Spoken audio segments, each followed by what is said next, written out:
Why, hello there, friends.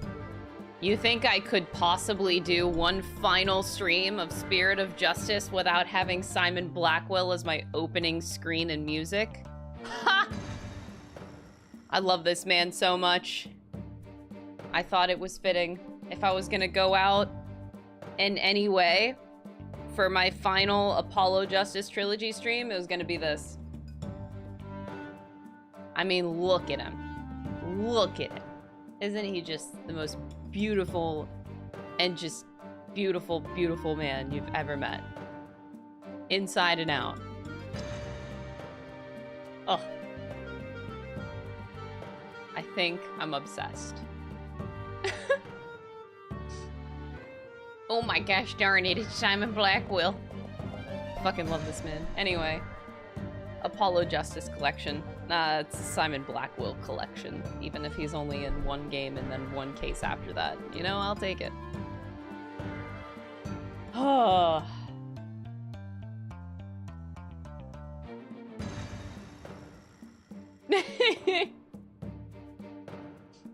Load the save with the Simon grab. Nope.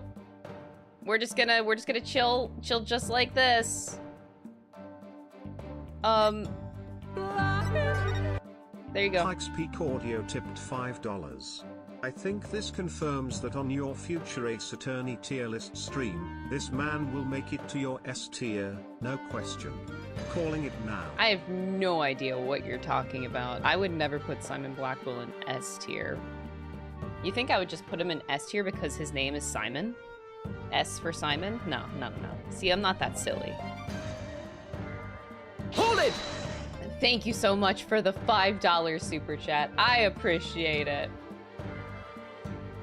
Yeah, the S is for silence.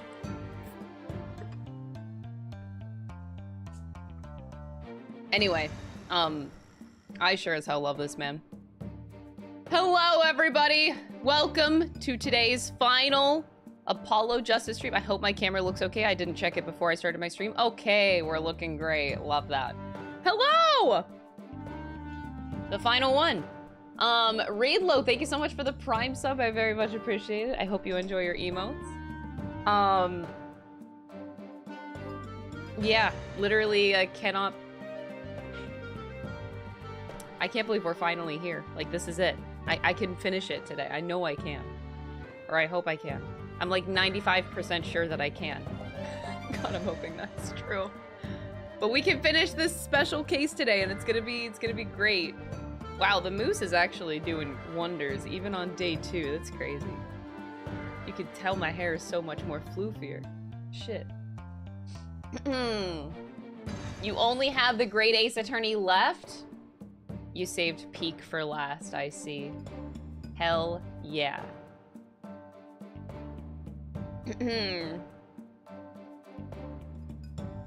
Is it gonna be normal stream time?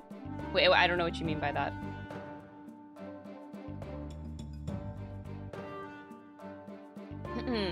No, we're not playing investigations until after I get back from Japan. There's a small window of like 2.5 to 3 week window that I have upon my return from Japan. I'm really hoping I can do the whole thing then, but I actually might not be able to finish. Because, like, I'm going to be in Japan for 2.5 weeks. And then I'm going to be gone for Christmas, I think for just 1 week. But it's weird. I get back from Japan in the beginning of December, and then I have 3 weeks and then Christmas. So, yeah. We're playing Metaphor from now until I leave for Japan. And when we come back, it's investigations after that. If I think it might be too awkward, like I don't want to rush investigations too much, I might decide to, I don't know, I feel like I might be able to do it in 2.5 weeks of streams. Maybe. I'll think about it. But I could just play other small games. Like I could fit in a few smaller scale ones in that time frame too.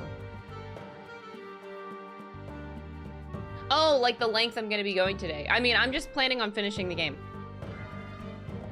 Whatever it takes today to finish the game. I don't know what that is. You could do Disco then? Yeah, so if I have 2.5 weeks, Disco Elysium I could play, but I imagine that's not going to take a full 2.5 weeks. But then again, I don't know the length of the game at all. So please don't tell me. But maybe that in like some other super small game. I'm not sure. I'll figure it out whenever I come back. I think I can only figure that out whenever I come back from Japan because, like, I don't know. It might be really hard for me to come back to stream, like, the next day I come back from Japan. Like, I might need a day to, like, recoup. I need to, like, recoup after I get back from Japan. I don't know. So I might have less time. And I still technically don't know when I'm leaving for Christmas. I'm not even sure yet.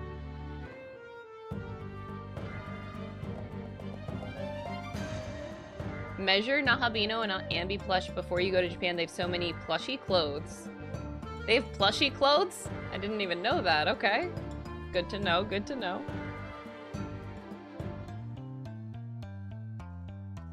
So yeah, I mean, I usually take the mod's word for it. So if the mods are like, yeah, you probably shouldn't play both investigations games in 2.5 weeks, then I would save it until like January, until I get back from my Christmas trip.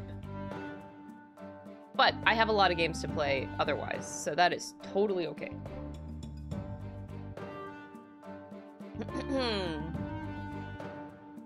Have I considered Alana Sky cosplay? No, absolutely not.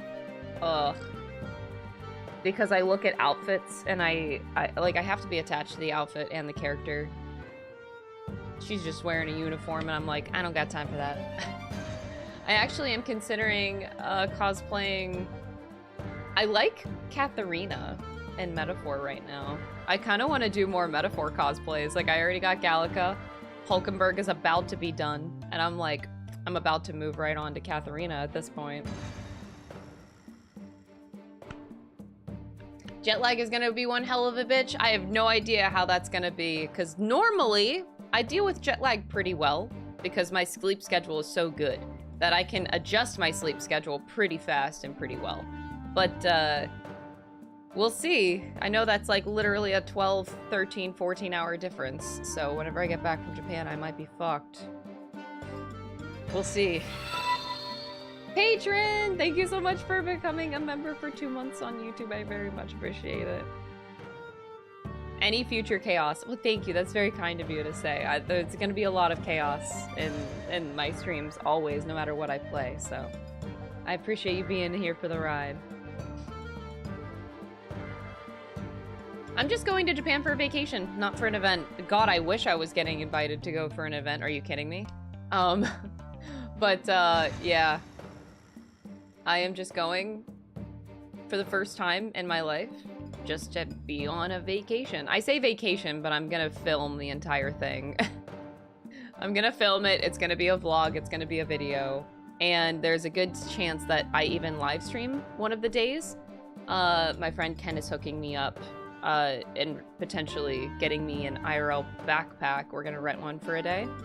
And I might do a live stream of like hitting up Persona 5 locations. Well, Persona 5 locations, What the World Ends With You, Yakuza, Like a Dragon. Like, we're gonna hit up as many locations, game locations as we can in a day. And I think that'd be fun to stream as well. So there's a potential of that going on while I'm in Japan. So keep a lookout for that stream.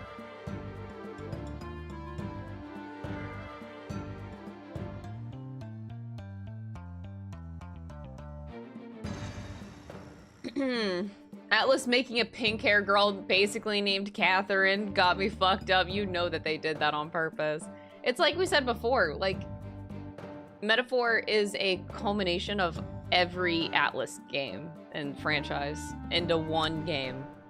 So they had to represent Catherine in some way. And there it is.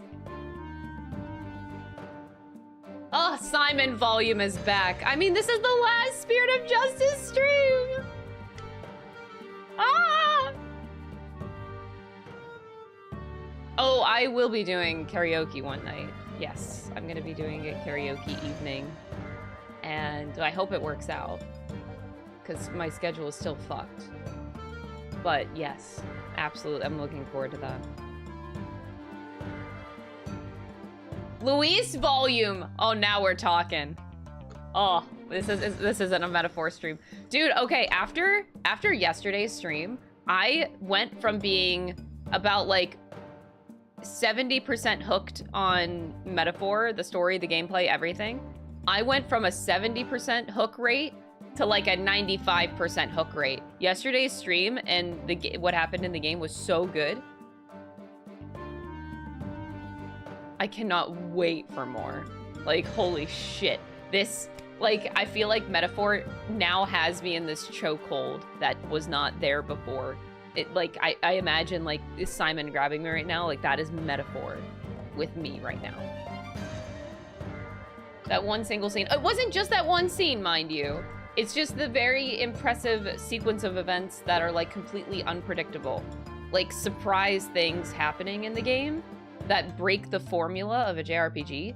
That spoke to my soul so much. I love it. I love it. I cannot wait to keep playing the game and to see the formula just keep being broken. Like, yeah, anytime we see Luis is great, but like, oh, that just felt so refreshing yesterday. It felt so refreshing. So experiencing that yesterday just felt so good. I'm like, I need more. That is the biggest driver for the hook. Honestly, it's like, wow. I love formula breaking.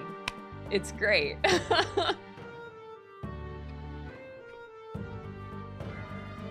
Time is a thing. It's okay. It's okay. You'll play it one day. I know you will. And it'll be the best thing you ever play, maybe.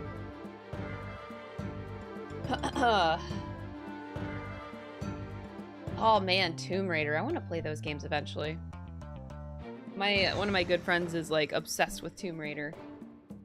Maybe one day I'll play it in my off time. I don't think I'd stream it though.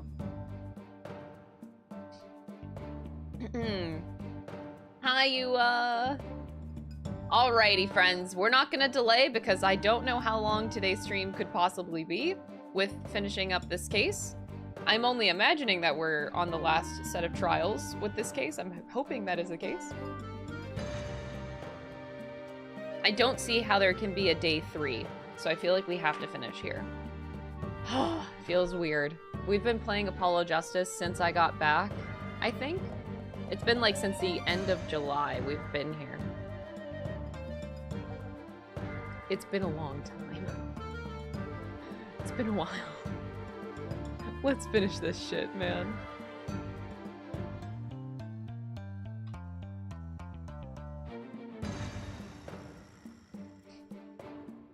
We watch the gallery after this? In a different stream I will, yes. Not this one. Anyway, here's Simon Blackwell, in case you guys needed to see him again, just like I did. Here he is. Here he is. He's great. He's really, really great. Look at him. He's the best part of the entire Apollo Justice trilogy. You can't even at me. I know that I'm very right in what I say.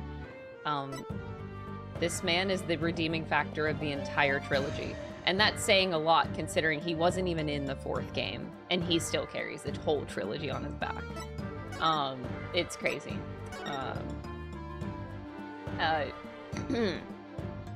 Anyway.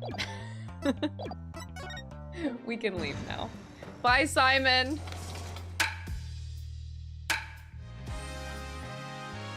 His theme is insane. He does have a really good theme, too. He has the whole fucking package, dude. Ugh. Ugh, it's gross.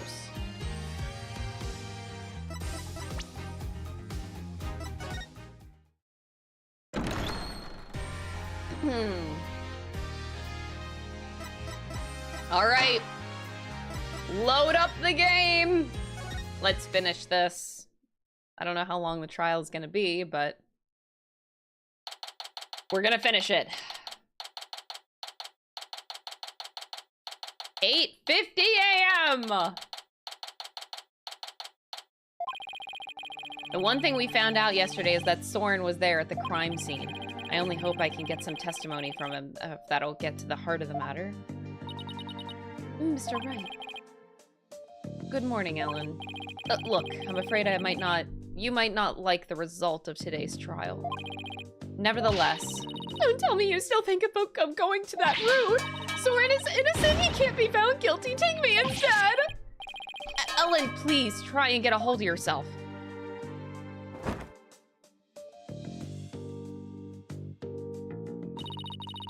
I believe in Sorin with all my heart. So how dare you doubt him? Regardless of which one of them is found guilty today, it's going to be devastating for Ellen, isn't it? We'll just have to do everything we can. That's the best that we can do, you know? The trial's about to begin, Mr. Wright. All right, let's go, Maya. Yeah. No one's happy going into this trial. That's great.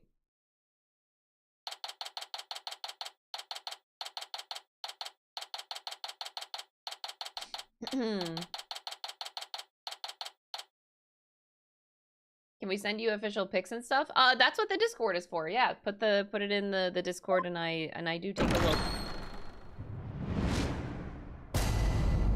All rise! Oops, I was not ready. Yeah, I got it. Let's go.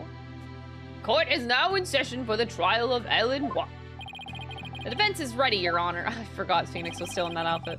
The prosecution is ready, Your Honor. Let's see now, where were we? In yesterday's session, we found out about the Sprocket family's conspiracy to cover up the murder of Dumas Gloomsbury with a second reception. Taking advantage of our collective shock, the defense, as usual, made a nonsensical claim. Namely, that there was a third person present who struck the victim. Objection! He didn't strike the victim. Hey, don't try to make it sound like I made it all up. The defendant herself made a statement about the existence of a third person, and further investigation has only proven her statement to be true.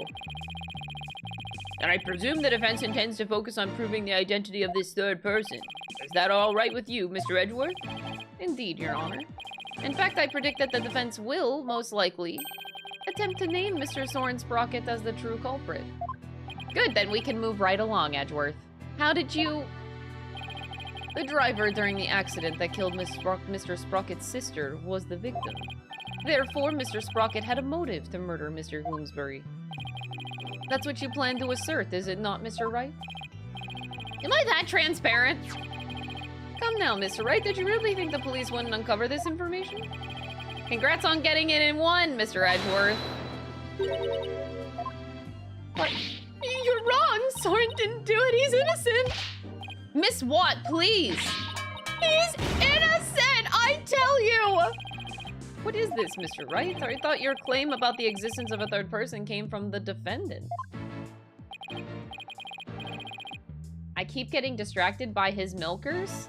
Are you talking about phoenixes? The two big pillows that Edgeworth sleeps on, oh my god. I'm telling you guys, it's just a t-shirt of muscles. That is not what Phoenix Wright has.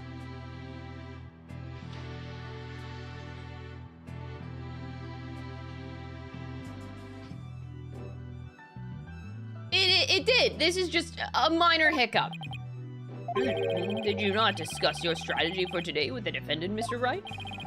Starting off on the wrong foot again is seriously cutting into my lifespan. It would appear that the defense is in disarray. Therefore, the best way to clear things up is to ask Mr. Sprocket himself what happened. Your Honor, the prosecution would like to call Sorin Sprocket to the stand. Bro is swole from all that pointing and objecting, probably. Very well, Bailiff, please bring Mr. Sprocket to the witness stand. Oh, I kind of feel bad. I know we have to do this, but like, I still feel bad because I like this kid. And he has a sick design. I love it. Witness, please state your name and occupation.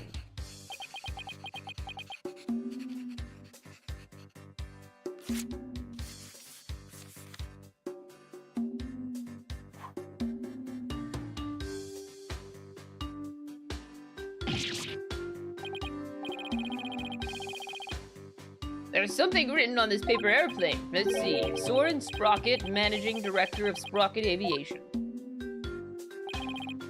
Mr. Sprocket, please give your answers in words, not paper airplanes.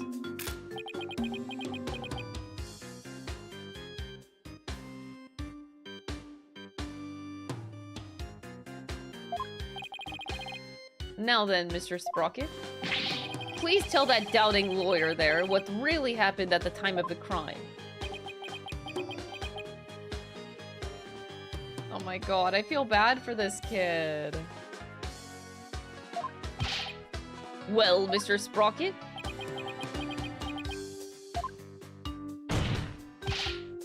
Mr. Sprocket! Alright. Ugh!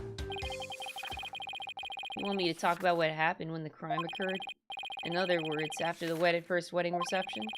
When Ellen and I were in the reception hall, right? Not even the power of the court can stop him from marching to the beat of his own drum.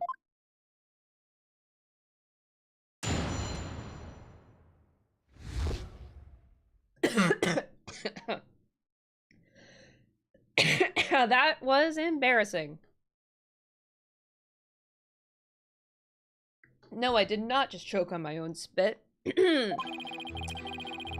I was stabbed by Dumas in the reception hall and I collapsed to the floor. The next thing I saw was Ellen and Dumas on the Vista deck.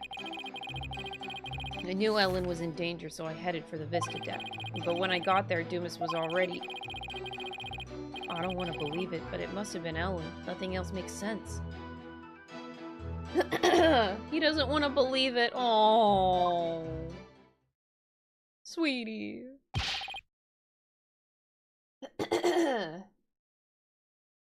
Wait just a minute here. You actually think Miss Watt killed the victim? That's right. Dumas was killed by Ellen.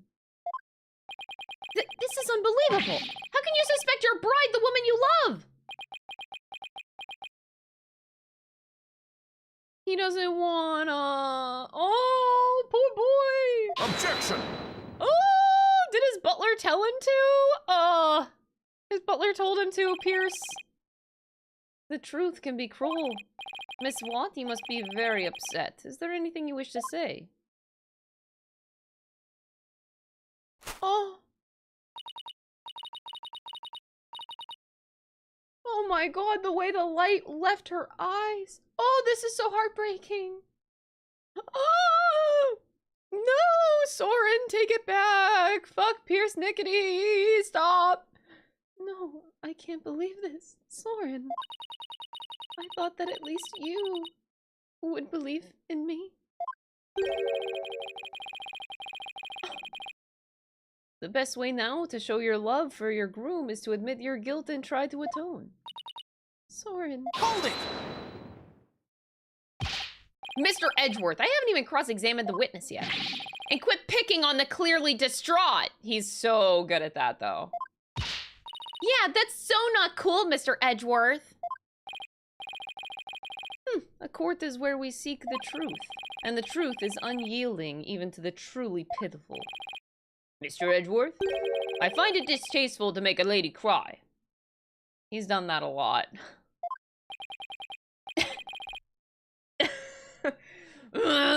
To your honor? So, what are you gonna do, Nick? If the third person Ellen saw on the Vista deck was Sorin, then we have to prove Sorin was there at the time of the murder. I don't see any obvious inconsistencies in his testimony, but we have to push forward.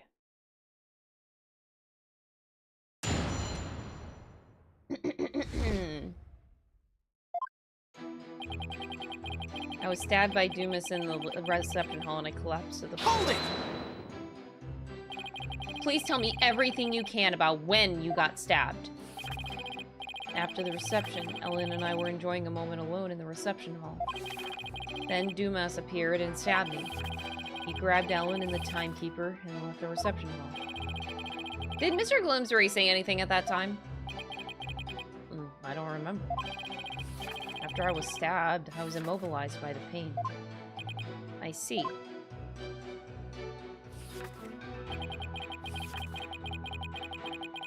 Hold it!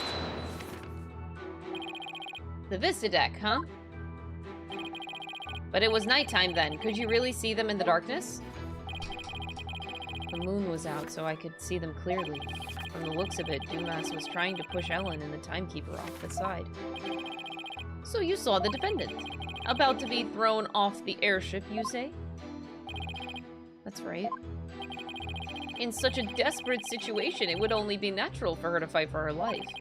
And the murder weapon was right there within her grasp. This isn't going well at all. I've got to do something fast. I knew Ellen was in danger, so I headed for the Vista deck. Hold it! I understand that your bride was in danger, but were you really able to move with a stab wound to the gut? I was desperately trying to push the pain out of my mind. I see, so adrenaline kicked in and it gave you strength. Is that right? I don't see much of anything in this statement I can refute. That's right.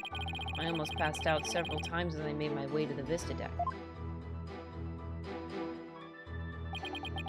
But when I got there, Dumas was already... Hold it! Are you absolutely sure, Mr. Sprocket, that by the time you got to the Vista deck, the murder had already been committed? Yes.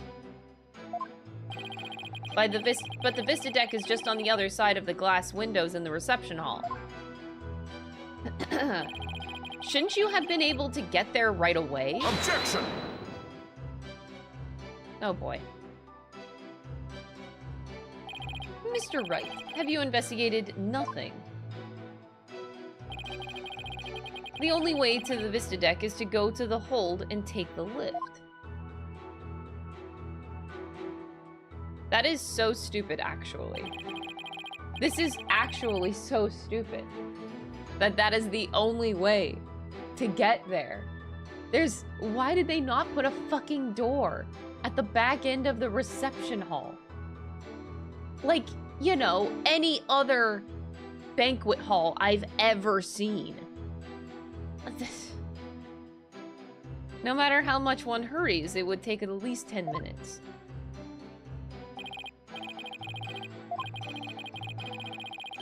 Sorin had to have gotten there before the murder, or my clam won't stand. Do you have any ideas for me, Maya? It's definitely easier to prove that someone did go to the hold than not. I mean, you can't leave anything if you don't go someplace, right? Can't leave anything. Wait, what was that? Oh, yeah. The lack of a certain something actually proves that Sorin didn't go to the hold. What's the matter? Are you stumped already? No, I'm far from stumped, Mr. Edgeworth. I know for a fact that Mr. Sprocket didn't go to the hold. You and your paper-thin bluffs. Mr. Sprocket bloodstain on the lift proves he went through the hold. So what possible proof could you have that he did not, in fact, go through there?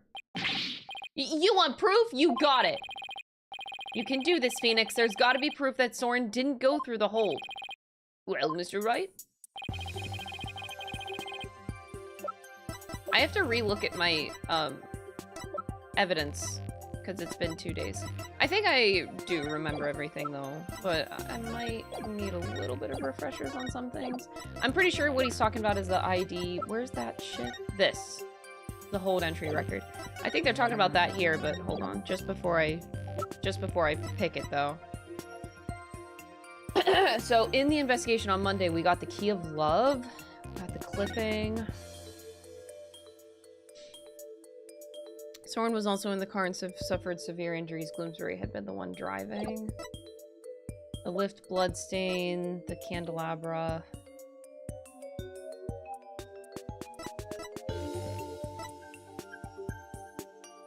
Yeah, that makes sense.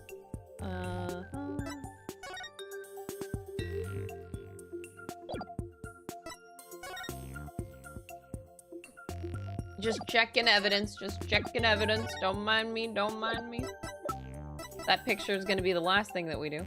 Oh, the broken lantern was updated. So there's a bloodstain on the inside wheel handle. So that's the thing that changed. I think the rest is the same as the first time. Okay. Take that! As anyone can see from the hold entry record, there's absolutely no mention of Sorin Sprocket entering the hold. The defense asserts that Mr. Sprocket used a different route to get to the Vista deck. You can assert all you want, Mr. Wright, but can you actually prove another route exists? Why is there not a fucking regular-ass door?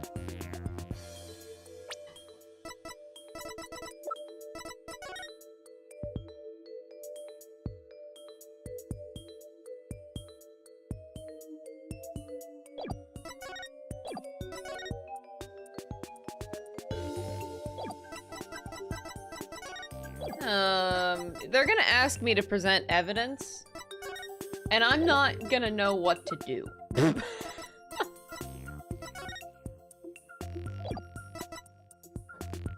Oh, okay.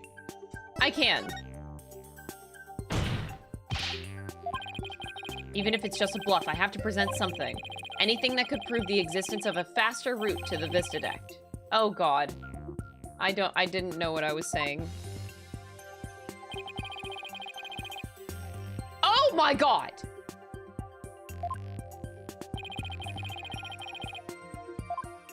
He didn't go out this way.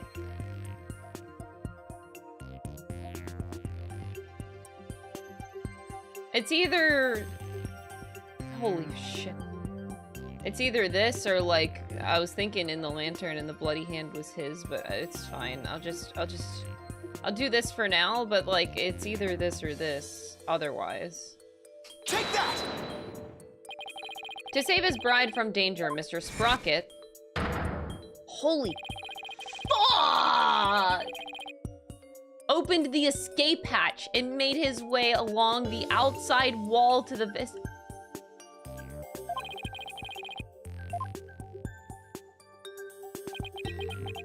Oh, Giga Chad! He did that for his bride! That's so cute!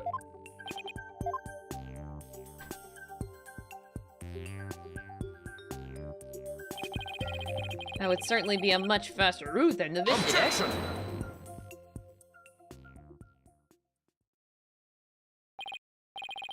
I'm disappointed, Mr. Wright. Is that really the best that you can muster? That escape hatch is not meant to be used to get from the reception hall to the Vista deck. One slip, and that's all it would take for Mr. Sprocket to plunge to his death. I have to agree, the defense's claim is really striking. Hold it! I understand how it sounds, Your Honor. But at this point, it's too early to definitively say that he didn't go that way. So that's what you're going with then, I take it. Of course, Your Honor. This is real life, Mr. Wright, not some cinematic drivel or comic book. Do you have some sort of logical explanation to share that would convince us of your claim? I do. Are you sure, Nick? Kind of? Actually, I have nothing. So I'll just have to wing it. Oh my god. I'm losing brain cells. On what do you base your theory that Mr. Sprocket made his way along the outside? My theory that he was able to go along the outside wall despite the danger is based on the power of money. The power of money. Mr. Sprocket used the clout of currency to move along that wall. After all, you can make anything in this world move with money. Mr. Sprocket's a rich man, so he simply threw his money around to make it happen. That was kind of a bogus thing to say, Nick. It was great, though, wasn't it, Maya? I sense you have something against the wealthy. Truly a remark that reflects the meager state of your soul in your piggy bank. Wow, bro. Says the sugar daddy of the relationship. What the fuck? I don't think money could have helped Mr. Sprocket in this situation. What's more, I suggest you work on enriching your own spirit, Mr. Wright. Well, I still stand by what I said. The power of authority. The power of authority. A man of Mr. Sprocket's considerable authority could easily move along that wall. I I bet his men had ropes and cushions at the ready in case he fell. And these men you speak of, where in the world would they have come from? Well, they'd pop up at the snap of Mr. Sprocket's fingers. I have no idea what you're trying to say, Mr. Wright, but were Mr. Sprocket a man of such great power and influence, why would he voluntarily put himself in harm's way? That's a very good question, Your Honor. A question you should have asked yourself from the start, Mr. Wright. Men who appeared at the snap of your fingers. The judge might not appreciate it, but I do. Thanks, Maya. Thanks for the comfort. I guess she's trying to cheer me up. It's the power of love. To save the bride that he loves, the groom risked his life and rushed to her side. Mr. Sprocket was able to make it to the Vista deck despite the danger. Because of the power of love. That love is a source of strength that can help one overcome any obstacle. I think I can relate thanks to my own long, happy marriage. Wow, he actually seems to be buying it. Objection! But Miles is not. The power of love, you say? That kind of illogical argument is hardly viable in a court of law. Wouldn't you agree, Your Honor? I'm afraid not, Mr. Edgeworth. You should never underestimate the power of love. Ha ha ha! Ah ha ha! You'll understand one day, which I won't. What? He'll never get married? He just said that in front of Phoenix Wright. He just said that in front of Phoenix Wright! He said he'll never get married! Oh my god, Phoenix is crying in the club right now. No!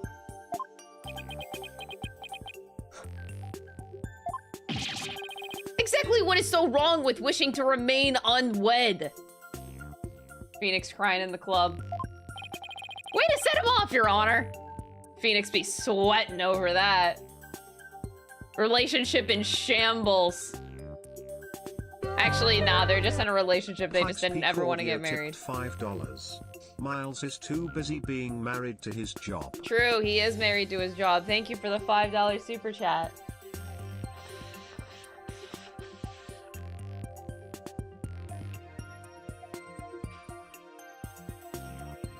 But hey, that's totally fine. They can just be in a relationship forever and just never get married anyway. That's fine. Never mind all this unscientific nonsense. Feelings, unnecessary feelings. Are you aware, Mr. Wright, that at the time of the crime, there was a huge propeller turning at full speed between the hatch and the Vista deck?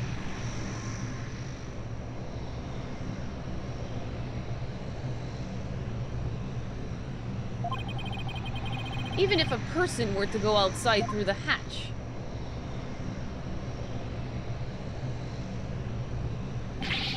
They'd be blown away in an instant.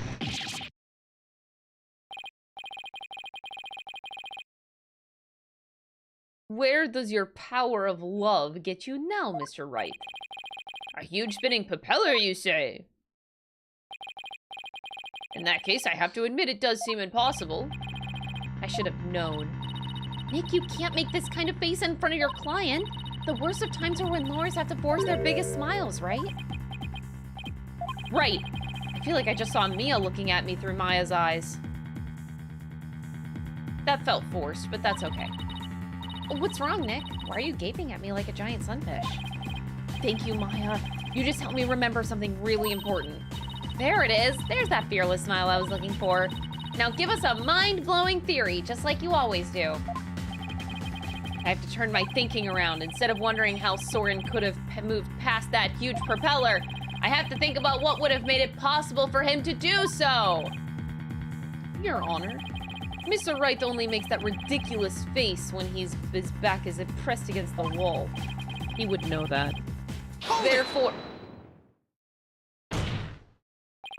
Mr. Edgeworth. It's still far too early to discount my theory. What are you talking about? The airship's large spinning propellers have already shredded it to pieces. But if we think a little more outside the box, I'm sure we can find a way he could have made it. Stop trying to stall, Mr. Wright, and show us how it could have been even remotely possible, if at all. I must agree with Mr. Edgeworth. Very well, Your Honor. There must have been a way. Some way that Sorin could have moved along the wall in spite of the propeller. Now then, Mr. Wright, what specifically would have made it possible? This is how it would have been possible for Mr. Sprocket to get to the Vista deck.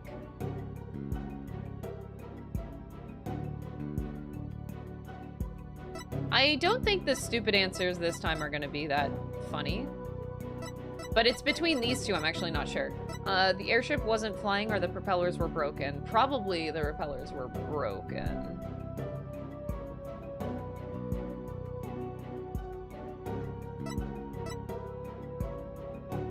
I'm gonna say they're broken because of the high winds. Nope, okay. Therefore, they weren't turning at the time. That does make the theory sound plausible. What do you think, Mr. Edgeworth? I haven't heard any report that the repellers were broken at that time. I thought that maybe we could have presented the wind. Was it the weather report? Wait, where is it? Where is that information? Wait, do I even have that? Oh my god. I should have looked at my court record beforehand. It's just this Larry's picture. That's all we got to go on. I thought I had, like, some sort of a weather report. I do not.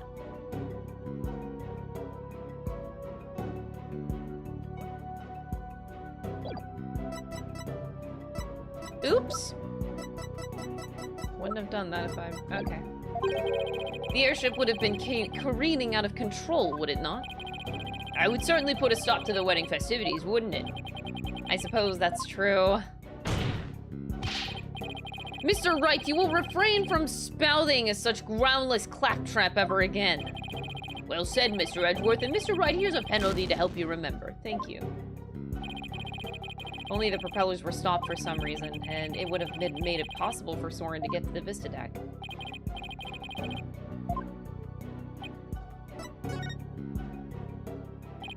What allowed Mr. Sprocket to go along the outside wall in spite of the propellers is the location of the flying chapel at the time of the crime. The location of the flying chapel? Wasn't it flying high in the sky?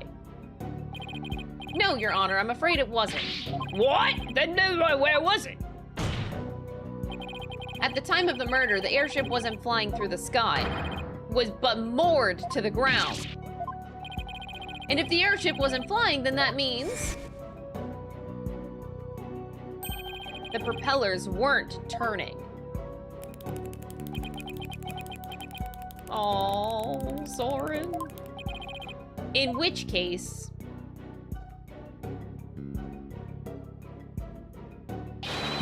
Mr. Sprocket could have gotten to the Vista deck along the outside wall. Isn't that right, Mr. Sprocket?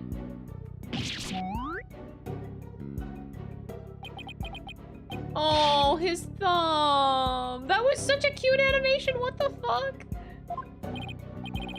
He stabbed himself with his pencil. That's gonna leave a mark. Objection! Even if the propellers weren't turning, it would have been far too risky to go that way. Ah, but Mr. Edgeworth, you're forgetting about the power of love. It's the amazing power of love. Not this again. Very well, for the sake of argument, let's assume that this so-called power of love made it possible for Mr. Sprocket to move alongside the outside of wall of the airship. Can you prove that the airship was tied to the ground?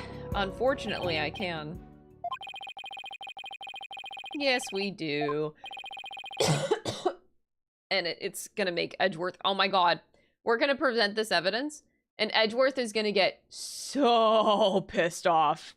This is gonna be hilarious.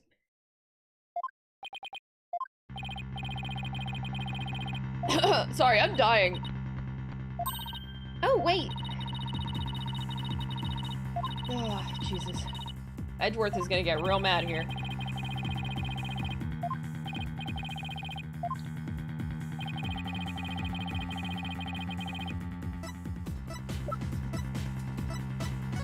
Edgeworth molding. Take that! What kind of lousy drawing is that? It's a drawing made by Larry Butts. And what can you prove with that poor attempt at artistry? Larry made this drawing before he switched to the lanterns, so it must have been right around when the murder was being committed. Now, if I could direct the court's attention here. Is that a pterodactyl? Does that mean that the airship actually went back in time to the Cretaceous period? Objection! We've already proven that time travel is nothing more than a gimmick, did we not? We did, and I have no intention of bringing up that argument again. But this drawing shows us an important piece of information. It shows us that the airship was actually moored on the ground. And what makes you so sure? That's easy. All you have to do is consider who made this drawing.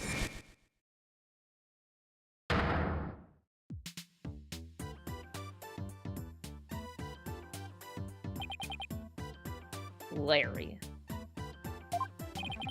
That's right. It was Mr. Butts, and we both know what he's like. He must have seen something else and mistaken it for a pterodactyl. I can't argue with you there. Hey, wait just one doggone second here. What kind of moron do you take me for? I saw it with my own eyes. A pterodactyl flew right by the window, I tell you. I have the sharp eyes of an artist. Don't you believe me? No.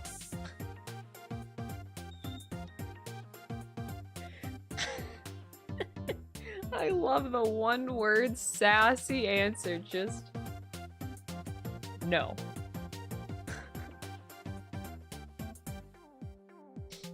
Actually, I'm gonna screenshot this. I feel like I need this in my library.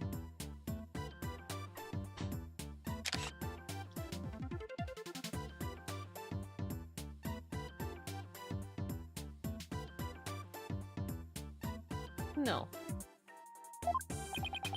Nick! Nope.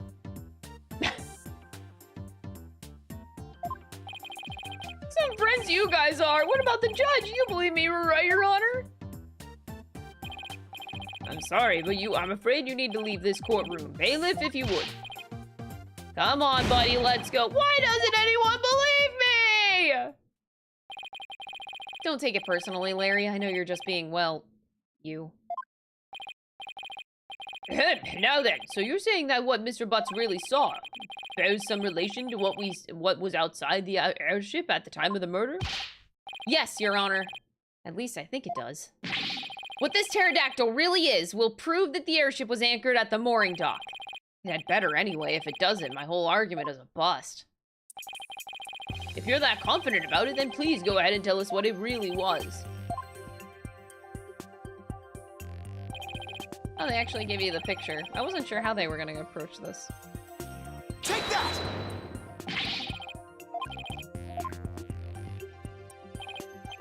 It appears that it had been broken and then repaired. What does the sign have to do with the pterodactyl? Please focus on the part of the sign. The part that broke off and got reattached. Well, what about it? How about we turn it like this?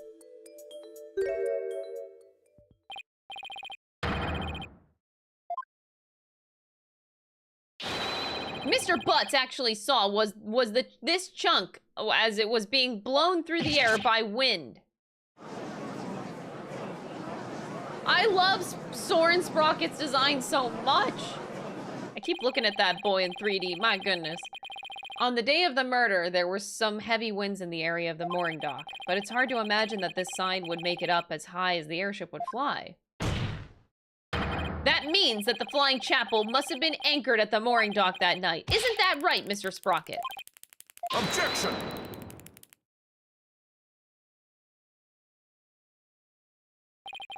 That's more than enough of this power of love nonsense, you pop culture junkie. Present all the proof you want, but your argument is based far too much in conjecture. Why don't we return to reality now? What do you mean, too much conjecture? Even if the airship wasn't flying, that alone doesn't prove the witness went along the wall.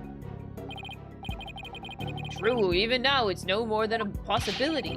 How do you propose Mr. Sprocket got to the Vista deck, Mr. Edgeworth?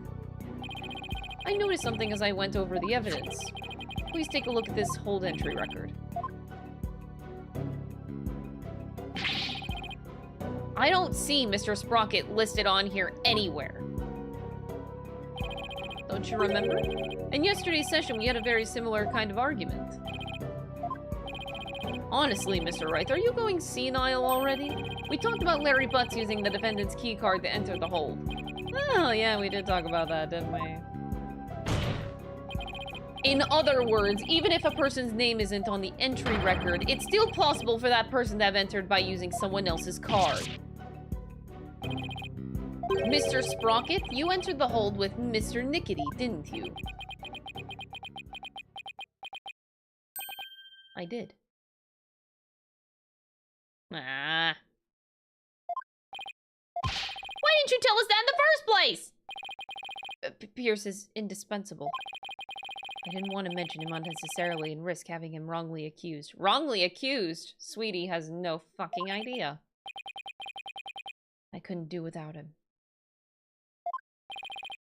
Mr. Sprocket, I ask that you testify in greater detail about your movements that night. This is probably really sad because I feel like Pierce had to commit murder. Well, he didn't have to, but like it's self-defense. Like, not self-defense. Like he was trying to save Ellen. Is this malicious intent? I'm not sure. The truth is, I went to the Vista deck with Pierce. That's why my name doesn't appear on the hold entry record. I was badly injured from being stabbed, but I was frantic. By the time we reached the scene, it was all over. This doesn't help me one bit. Mr. Sprocket, you've concealed information from us time and time again. Who do you think you are, treating this court of law with such irreverence? That being said, I do appreciate the testimony you gave just now.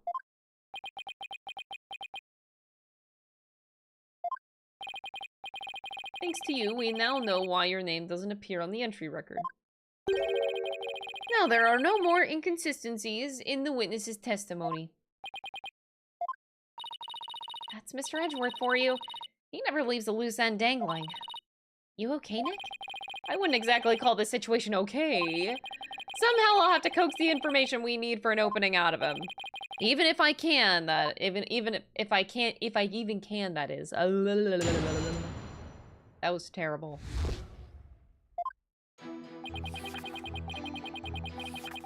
Hold it! You didn't mention this because you didn't want Mr. Nichody to fall under suspicion? Is that because he had something to hide? I just didn't want the police to take up his time with all their questions, that's all. Neither the company nor the household would function smoothly without him. Wow, sounds like Pierce is absolutely indispensable for the Rockets. Anyway, getting back to your statement. When did you meet up with Mr. Nichody? We met up on my way to the Vista deck. I think Pierce and some of my relatives were on another floor. But Pierce heard the commotion and came running to my aid. We can hear the pandemonium all the way from another floor? Mr. Wright, would you like the current statement added to the witness testimony? I mean, sure, why not? Yes, please, Your Honor.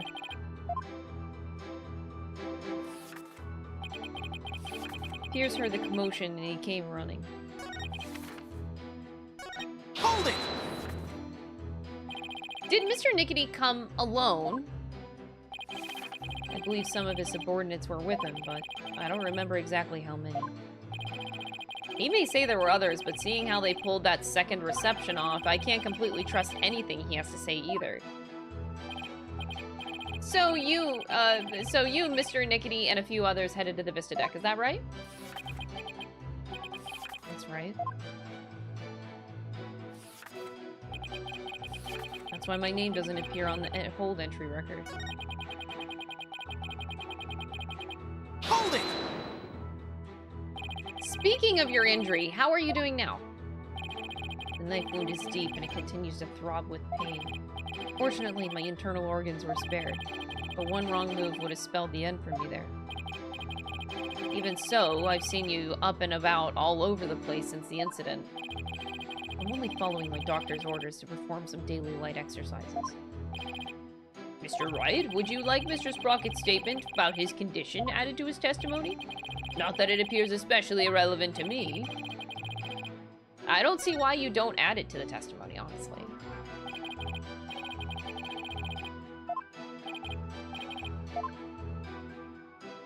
It's like, why not?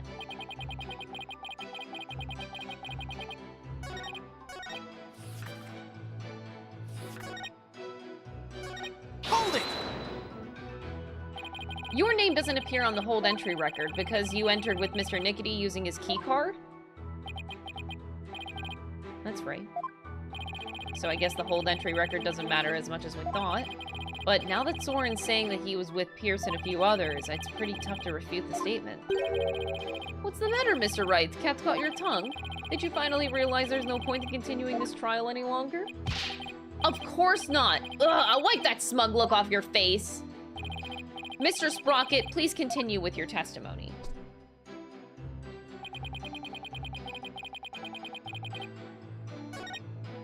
Hold it! Your injury was really that deep? Luckily, it missed my internal organs, otherwise I wouldn't be alive right now. According to his doctor, his injury will take about 3 weeks to heal. There's no way someone with that kind of injury could have gone outside the wall, along the outside wall. Ugh. But he might have been able to burst with the burst of adrenaline brought on by the pain. Adrenaline, is that your answer for everything? In a court of law, the only thing that matters is evidence, not rampant speculation. At least admit it's scientific rampant speculation. May I continue? Yes, of course. By the time we reached the scene, it was all over. So, you still insist that you reached the Vista deck after the murder had occurred? Is that correct? Yes, that's right. Ellen must have killed him. There's no other explanation. I guess whether Pierce was with Sorin or not doesn't change the outcome. I guess not. In fact, more witnesses actually makes it worse for us. So another cover-up, huh? That Sorin has too many secrets. I bet he's still holding other things, too. That's definitely a possibility, but in a situation like this, what we have to do is go back to the basics. Go over the testimony and check for any lies or inconsistencies? You got it. Let's go for it. Oh god, I'm not even sure. So the two statements that were added, Pierce heard the commotion and he came running. And then we have, I was bad, the knife wound is quite deep and continues to throb with pain. I don't think that's it. I think it's that Pierce heard the commotion and he came running. Now, it could just be as simple as pointing Pierce out here, but no, that's not it because that's not the same time.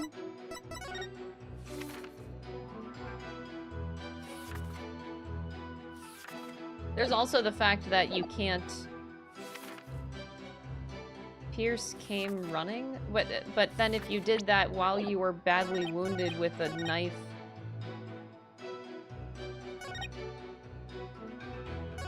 You wouldn't be able to also... What if... Hold it!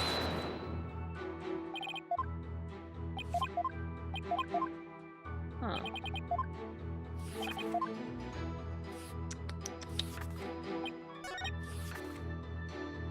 Pierce heard the commotion. Oh, man.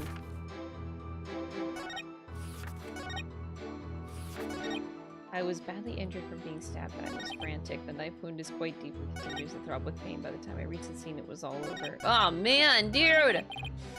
Okay, okay. I think... I'm convinced that it's this statement. Pierce heard the commotion and he came running. Now, as for proving it, I'm not so sure.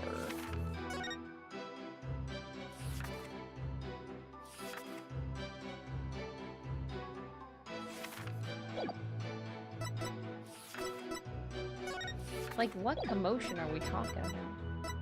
And plus it takes 10 minutes to go over, so I'm not exactly sure how that stands.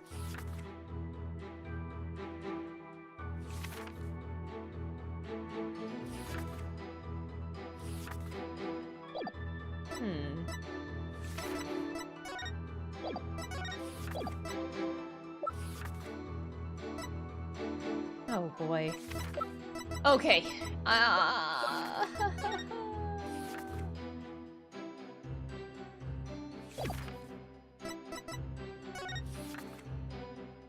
Everything is wrong and false and wrong and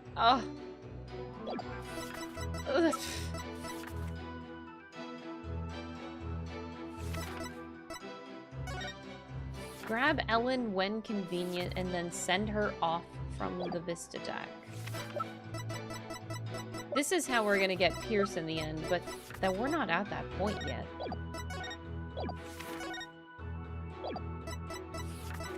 Like, someone had to have done it. Objection! That's not it, that's not it, that's not it, that's not it, that's not it. Fuck. Page flipping ASMR? Honestly, it sounds really cool, though. You can't deny it.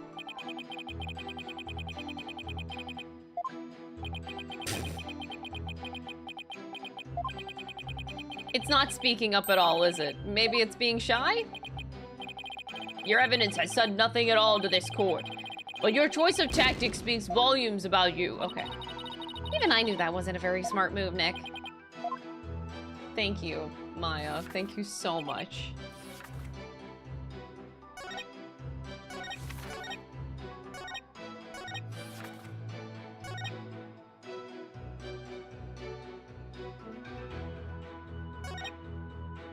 Oh!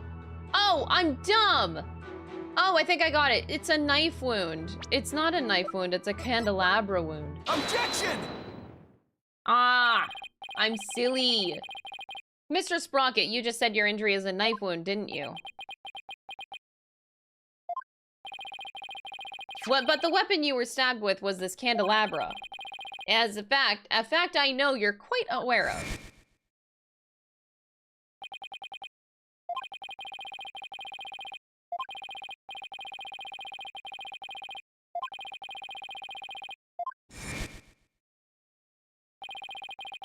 This is a creepy-ass picture, oh my god.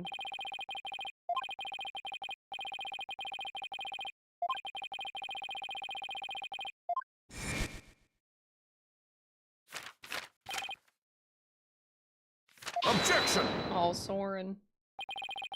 It must have been a simple memory slip that made him misspeak. It happens to everyone. It has nothing to do with this case. You must be pretty desperate to point out something so minute. I have to agree, Mr. Wright. You hardly need to make such a big deal over such a small mistake. But I contend that's an important inconsistency. Besides, I couldn't find anything else. This is the only thing I have to go after. And I say it's not important. Now, let's not waste any more time on this matter. Everybody has a little memory lapse every now and then. But, Your Honor, please let me explain. But can you? Can you really explain to this court what makes this slip so important? Yes, I can. After all, it was Sorin himself who told Pierce that he had been stabbed by a candelabra. This is more than a memory slip. This is some kind of reason for it.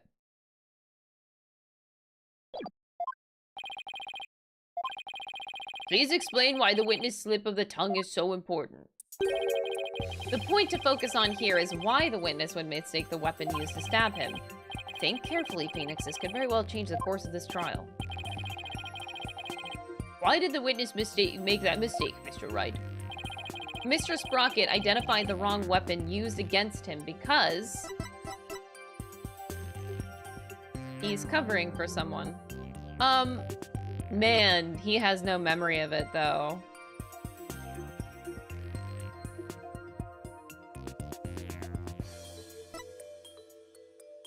It could be either of these two things. It's like, I look at this one because, like, I liked my theory yesterday of, like, Sorin actually has no,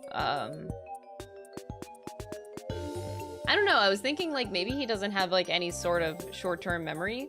So he writes down everything in his book, every like detailed thing, because he actually can't remember it. But he would still have read it. I'm just to say he's covering for Pierce.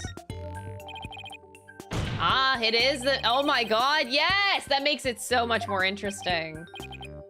Oh, Sorin. Oh no. I was hoping that wasn't the case, because that sounds like such a painful thing to live with. Like, could you imagine? Objection! Oh.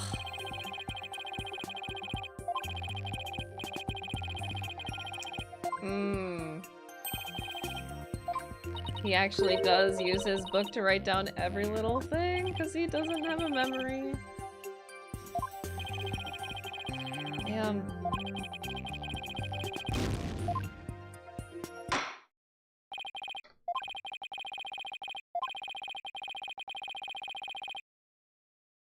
Oh!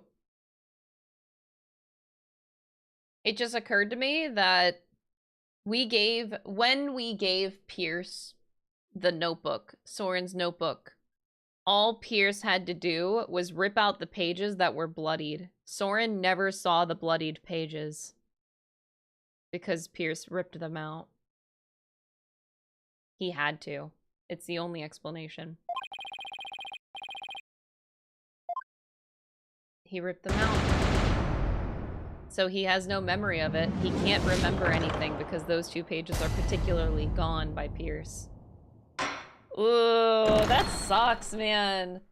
Like, you would live your life totally insecure about anything and everything you do. That's why he's so, like, anal about writing everything down.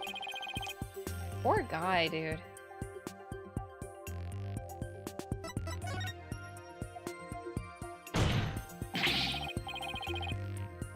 He doesn't remember the incident, let alone the weapon used against him. Not only that, but I believe that Mr. Sprocket has some sort of memory disorder. Therefore, the defense contends that Mr. Sprocket's testimony thus far is invalid. That's so mean to say, but it's true, I know. Just because you can't find a flaw in his testimony, you want to throw it all out. Your baseless claim is nothing but pure slander of the witness's character. Mr. Edwards is correct, Mr. Wright. Can you explain your grounds for making this claim? Of course, Your Honor. Think of what Sorin has said, how he's behaved. That's where I'll find a clue. Let's hear your argument, then. My grounds for claiming that Mr. Sprocket has a memory disorder is his notebook. Aww. Oh, this is so sad, though. The notebook he always has with him. I saw daily events and information about the people around him recorded in it. Like a diary? No, Your Honor. It's much too detailed to be an ordinary diary. It's more on the order of a database, actually. A database, you say? That's right. For some reason, Mr. Sprocket is apparently unable to retain memories. That's why he writes every little detail of his life down in his notebook. How can you possibly know that for sure? He might just be an extremely compulsive person. I thought so too, myself, at first. To be honest, we accidentally got a stain on that notebook yesterday. You mean you got a stain on it?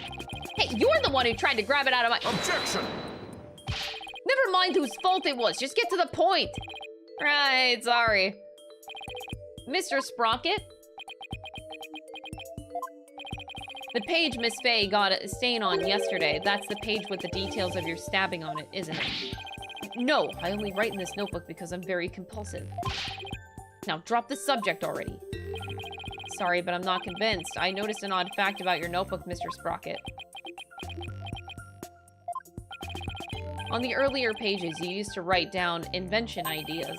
After a certain date, you started writing down a lot more in much more detail. I believe your memory disorder stems from what happened on that date. You don't know what you're talking about.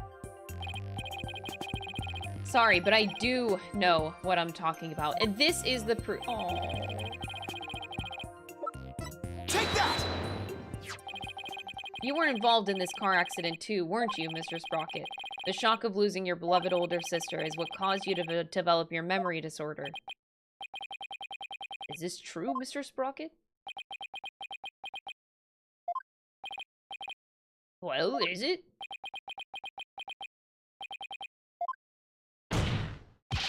Mr. Sprocket! It's true. That accident, I did something to my mind. What? Ever since that day, every time I go to sleep, I lose my memories. Okay, so it's just day by day. Well, that's still terrible, but I mean, like, I thought it was, like, super short-term memory in terms of, like, he can't remember the thing that just happened, like, 5 minutes ago kind of thing. And when I wake up, the most recent thing I can remember is the day I lost my sister. Oh, sweetie. It's as if I'm constantly going back in time. That's truly tragic.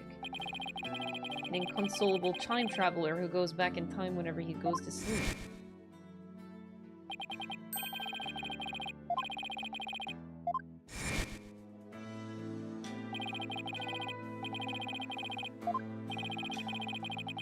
The reactions of the people around me each time I awoke made me aware of my condition. That's why I decided to write everything down in my notebook so I can move forward. So the only memories you have since that day are the ones written in that notebook. That's right. And since the page about your stabbing got stained, you couldn't read from it, could you? Say it's not there. What page? There's just one more thing I'd like you to clarify for me, Mr. Sprocket. Exactly what are your feelings towards the victim? Mr. Sprocket's feelings toward Unmasking Bloomsbury. That's right, Your Honor. The witness said that every time he wakes up from sleep, his mind goes back to the day his sister died. Mr. Wright, you can't mean... Mr. Sprocket! Your pent-up feelings of anger and resentment towards Mr. Gloomsbury for the accident were renewed each and every time you woke up, were they not? Oh my god, Phoenix, stop! You couldn't take it anymore, so you turned to murder. Isn't that... Oh my god, Phoenix, stop! Mr. Wright, are you saying that the witness murdered Mr. Gloomsbury for revenge? Well, Mr. Sprocket...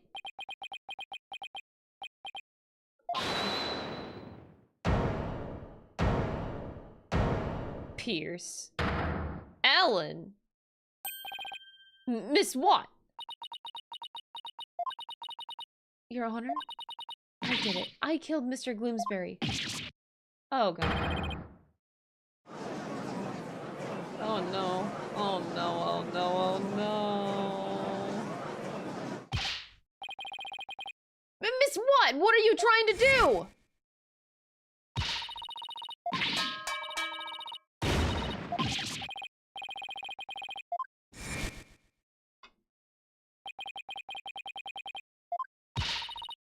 Mr. Sorin didn't do anything wrong. I'm the one who should be convicted.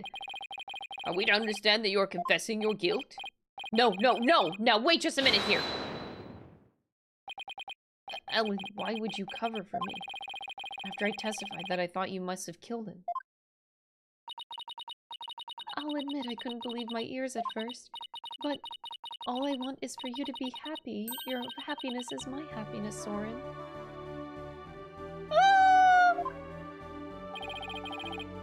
Without my notebook, I'd even forget those feelings of yours by tomorrow. Oh. Knowing that, do you still feel this way? You've loved me all this time, the way you did before the accident, and that's how I know. You're the same person I've always loved. No disorder can change that. Oh. Ellen. Oh! Your Honor, there are 2 things I'd like to correct. 2 corrections? What are they? First of all, I want to withdraw one of my statements. Oh, come on.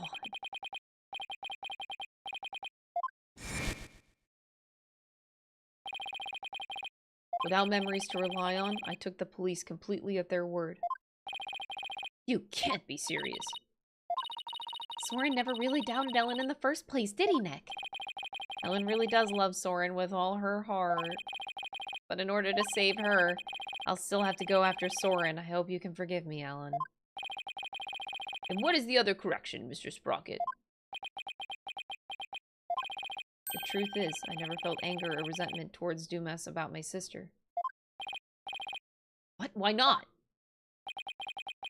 That's because the one who caused the car accident was me.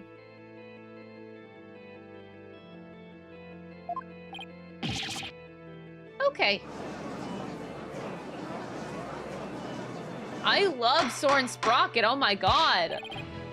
He is, like, actually so me-coded. In terms of, like... He is absolutely my type IRL. Not even talking, like, fictional. I love this kind of person, IRL, so much. Ugh, gets to my soul. Please continue, Mr. Sprocket. I'm the one who killed my sister.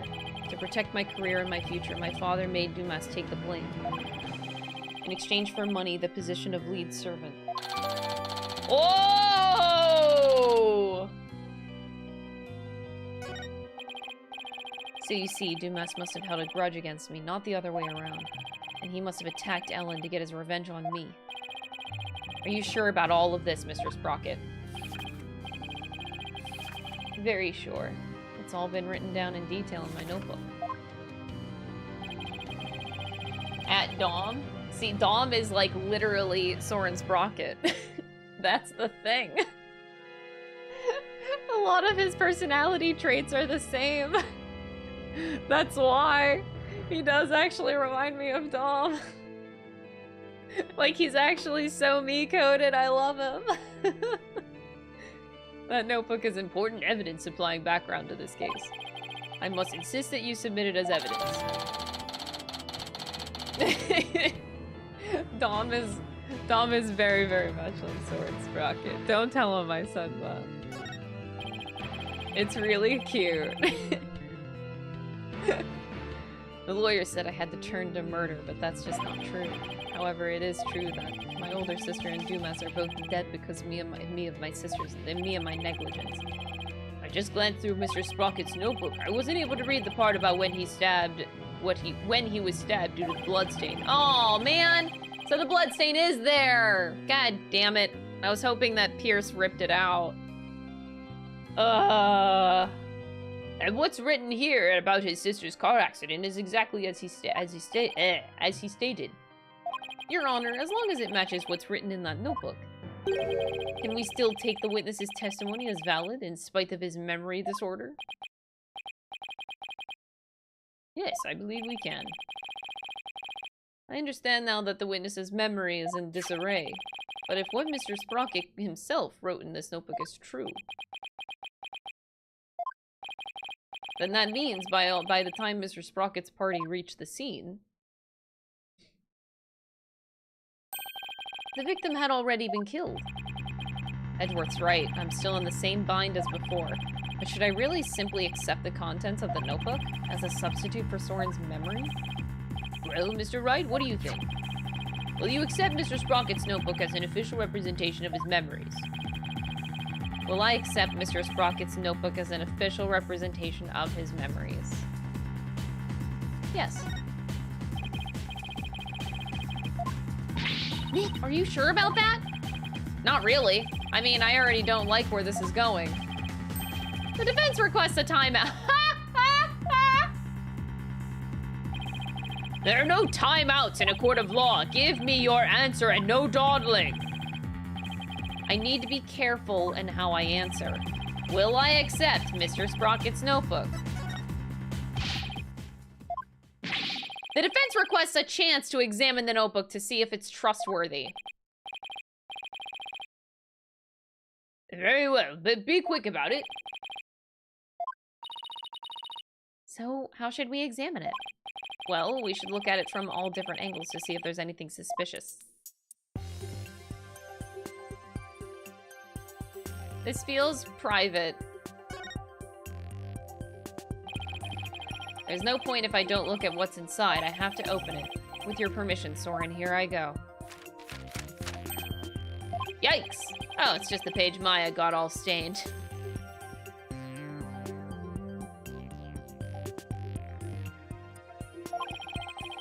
I guess it's not going to be very helpful at this moment. I'll keep going. This is the last page where there's writing. Something about this page doesn't sit right with me. I'd better take a closer look. The page has been torn out. It looks like there was something written on it.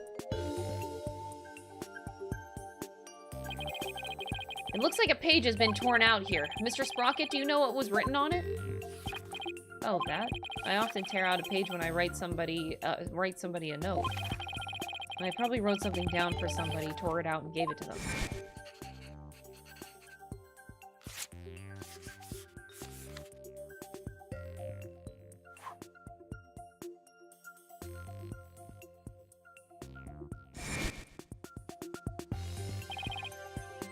Oh, yeah!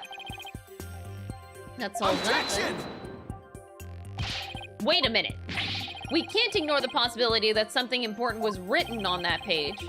Now that the page has been torn out, how can we determine what was written there? Well, to find out what was written in the notebook, we should...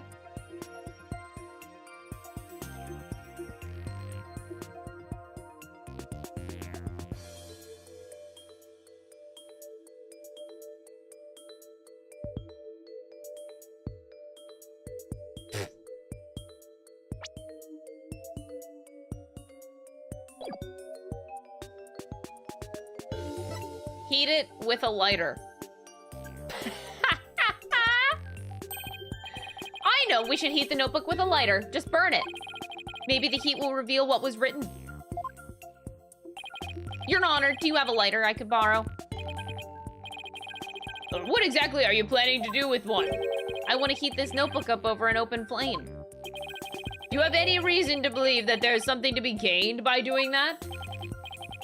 It's just a hunch, my Honor. I won't let you take a lighter to evidence over some simple hunch. Have some sense, Mr. Wright. The judge is right. Setting the notebook on fire would be a disaster.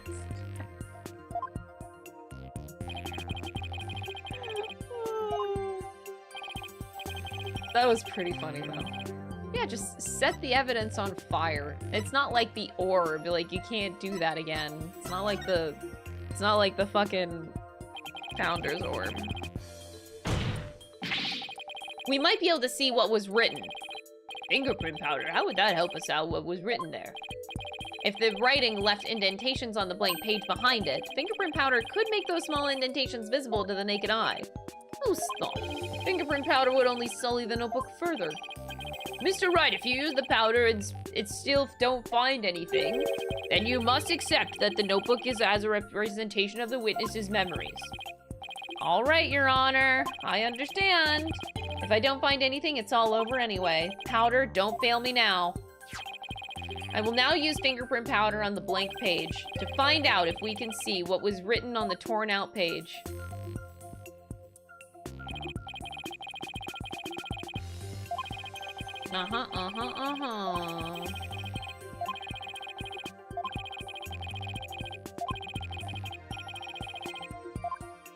Thank you, Emma, for providing this once again.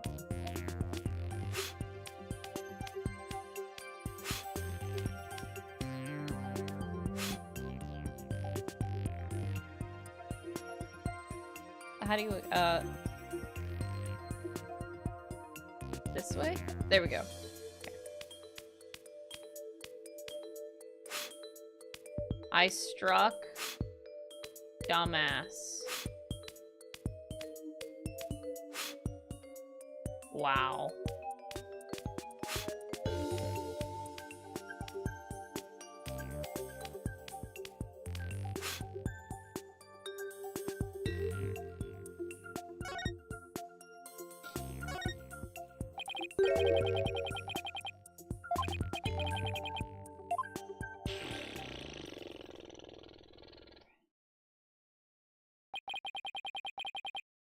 I struck and killed dumbass. Doomed ass. That's what was written on the torn out page. It can't be. I don't believe it. There has to be some kind of mistake. Sorin would never, could never. Oh, she passed out. Miss Watt! Bailiff, please get the defendant to the infirmary at once.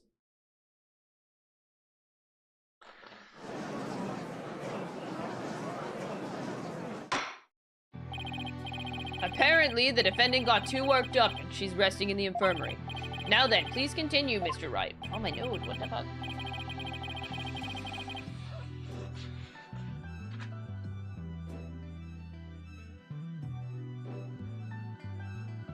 This notebook is all Mr. Sprocket has to remember things by. With this critical page torn out, not even Mr. Sprocket himself knew the truth of what he'd done. I'm the one who killed Dumas? So it wasn't Helen. Oh, thank goodness. Oh, that's his first thought. That's his first thought, Your Honor! Oh, well, it wasn't her. Oh, thank God. Oh. He doesn't even care. He doesn't even care that he did it. Mr. Sprocket, does that mean that you were at the crime scene during the murder after all? Yes, I must have been.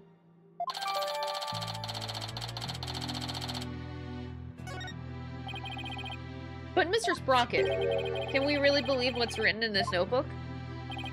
Nobody touches this notebook but me.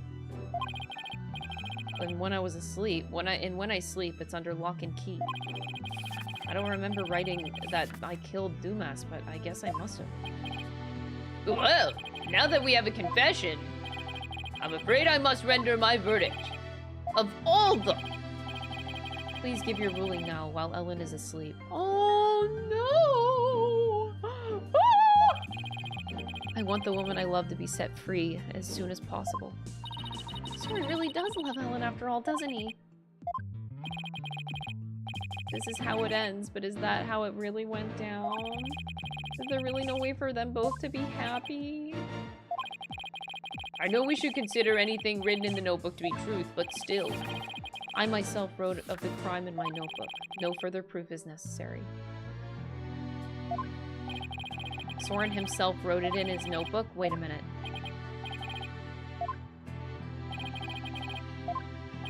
Ellen is about to be found not guilty, and Sorin will be convicted for the crime instead. And yet, am I really ready for the judge to give his ruling? No! Not when there's still one more avenue left to explore. This court finds the defendant... Your Honor, there's still something that bothers me about that notebook. What are you doing, Mr. Wright? All you have to do is keep quiet and your client's a free woman. I know, but I think might be more to this case than meets the eye. I'm not quite sure yet, but I think there still might be a way for Ellen and Sorin to be happy. I believe the question here, Your Honor, should be, why was the incriminating page torn out in the first place? To destroy the evidence, I would imagine. But removing it from the notebook is the same as removing it from Mr. Sprocket's memory, which means he would have been able to trick the police if he came under suspicion, wouldn't have. No, if he wanted to cover up his crime, he would have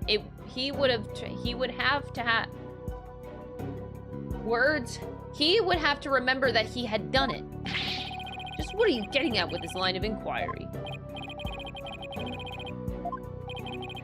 Yes, Your Honor. The page was torn out of the notebook because somebody else tore it out. The incriminating page was torn out by somebody else.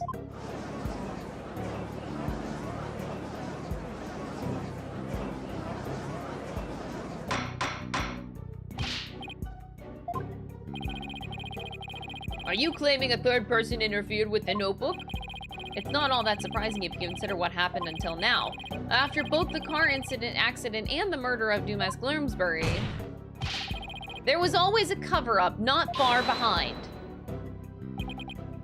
I had my notebook with me at all times.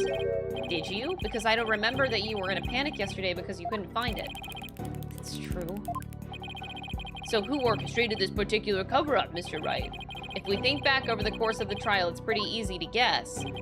The one who may have tried to tamper with Sorin's memories is clearly Ellen Watt.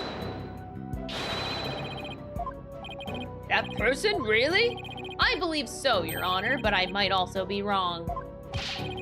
That isn't the kind of line you should deliver with such confidence, Mr. Wright. Claim your return your surrender. Okay, claim return to sender. Sorry, I had to. Should I say, do you think they're gonna have, like, Sorin Sprocket? Should I... Sorin Sprocket himself?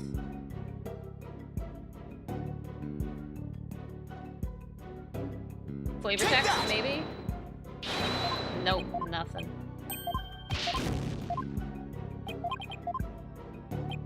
Alright, fine. Take that!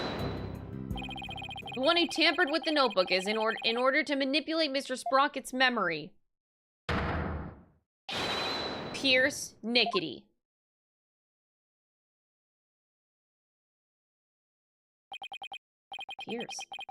Pierce tried to tamper with my memories?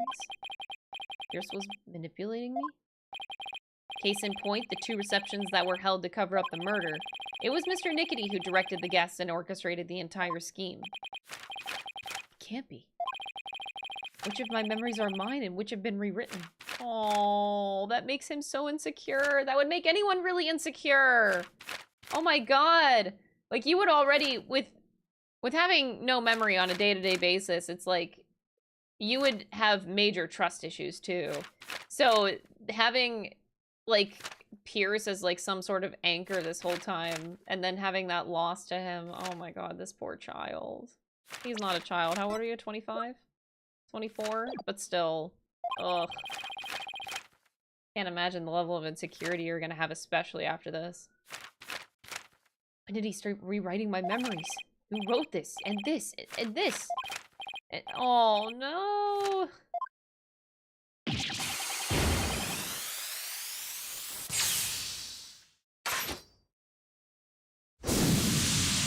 Wait, he has wounds. He's just gonna start bleeding. Okay. He literally took off! How does he land? Look, Nick, he's coming back down. Okay. Aw, the belt is so cute. My memories. Ellen? Mr. Sprocket! Oh my god, they both passed out in the courtroom. Please get Mr. Sprocket to the infirmary on the double!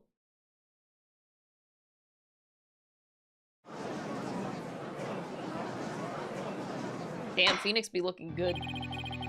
Mr. Sprocket has been taken into the infirmary. We don't have to worry about him running away, so let us resume where he left off.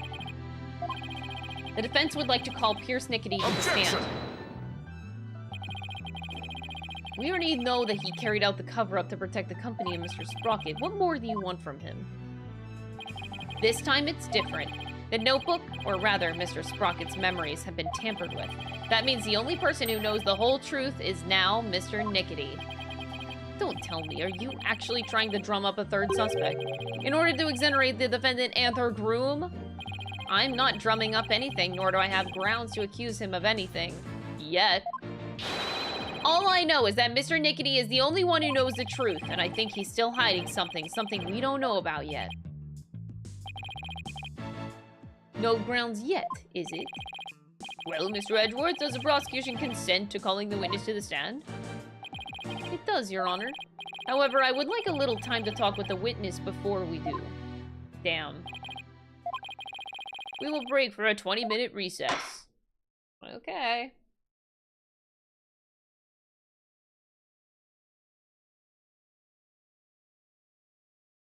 Oh boy. Poor Sorin, it just keeps on getting worse. At least he has Ellen, right? He will be able to have and trust Ellen forever about his memories. He can have somebody to rely on that he's not going crazy or you know, it's important if you're living like that on a daily basis that you gotta trust like somebody as like an anchor. At least he'll have Ellen. Now we'll have to face Pierce on the stand. I'm not sure if I should be surprised or not. One thing's for sure, he won't be an easy adversary. So, do you think Pierce did it? It's too early to say anything at this point, but I do think he's still hiding something. Why are you here, Larry? Nick, why didn't you pin everything on Sorin Loser back there? Looks like Larry still hasn't given up on Ellen. If this Pierce guy is the real bad guy, then Sorin and my Ellie will live happily ever after together. Larry, that's not the kind of thing a decent human being says. Shame on you, Larry. Oh, boo-hoo! You think I don't know? I know I have to give up on my Ellie. But Nick, promise me you'll make her happy. She deserves a happily ever after. I'm not sure. I'm sure Sorin will make her happy once all of this is said and done. Aww. The trial is about to resume, Mr. Wright. Alright, you ready, Maya? I'll be rooting for you, Nick!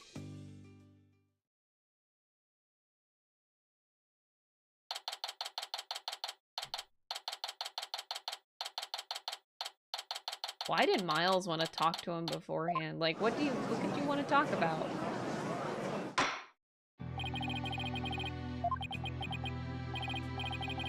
Please take the stand, witness.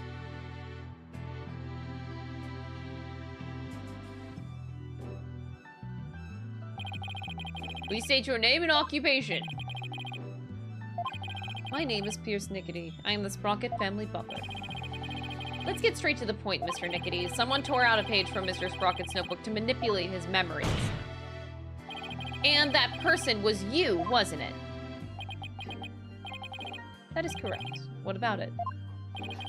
Well, that was easy. Got him! So why did you do it? Why did you tamper with Mr. Sprocket's notebook? Please allow me to explain. It pains me to do this, but I will tell you the truth. It pains you? That is correct. For my testimony will go against Master Sorin's wishes. What is he talking about?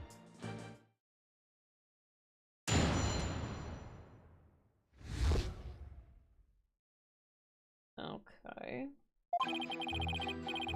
I rushed to the Vista deck, but the crime had already been committed.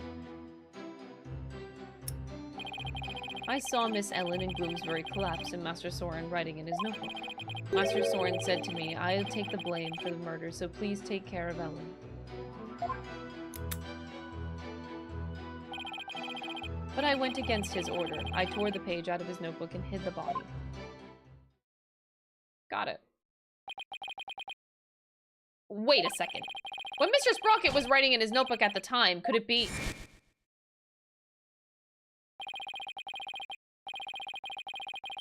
It was meant to be a confession, an admission that he'd killed Bloomsbury himself.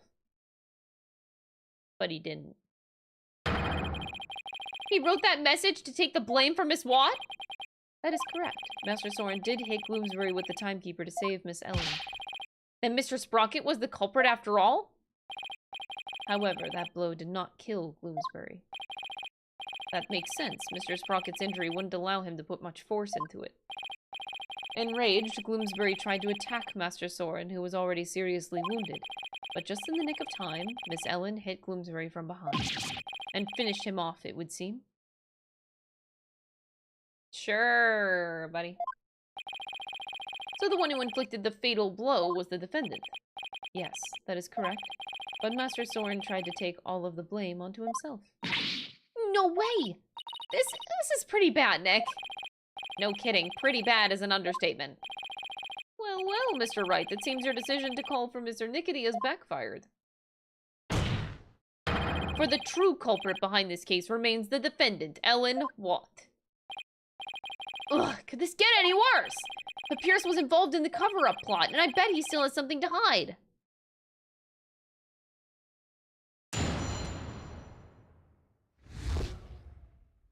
You don't trust this Bishonen twink-ass boy? You never can trust the butler, man. That's what I said whenever we first met him. I'm like, you can't trust, especially the hair. The hair is very villain hair. You can't convince me otherwise. He's always been it.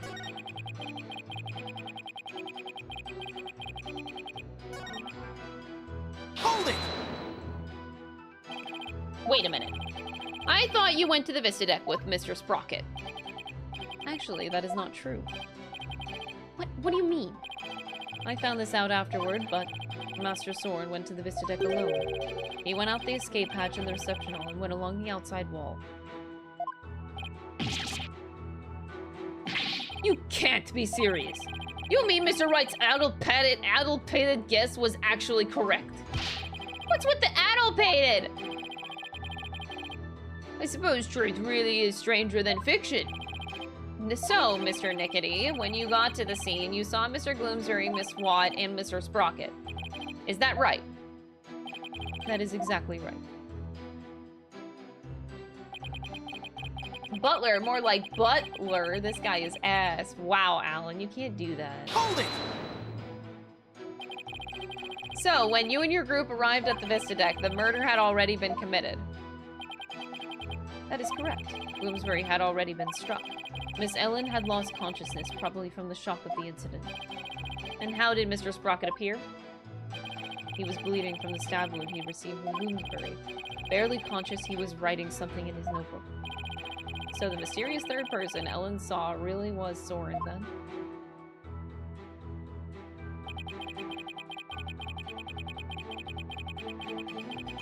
Hold it! So Mr. Sprocket wrote a note of confession in order to take the blame?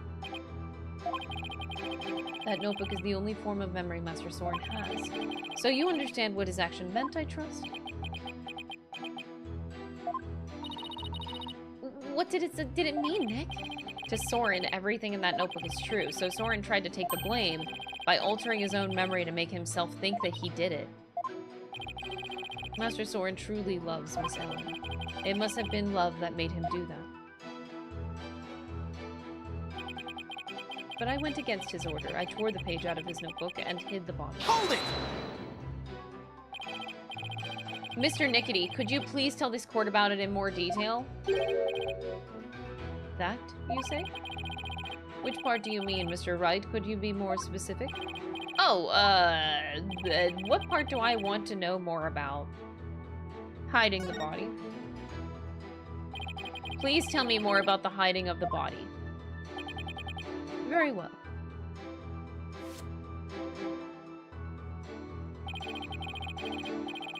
After saying he would take the blame, Master Sorin passed out. That's when I hid the body. I quickly took the lift down to the hold, where I hid Bloomsbury's still warm body in the spare peggable lantern. The peggable lantern. Anyway, so it was you who hid the body, not the defendant? To think Mr. Butts would move the lantern containing the body to the reception hall. Well, I did not see that coming. I don't blame you. Not even Larry can predict what Larry will do next. Maybe I should take another look at the lantern in evidence.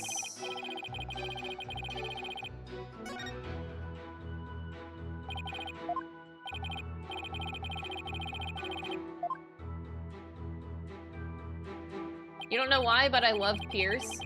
It's just the evil villain eyes, right? That's what it has to be. In the hold, I hid the still warm body in the spare peggable lantern. The peggable lantern.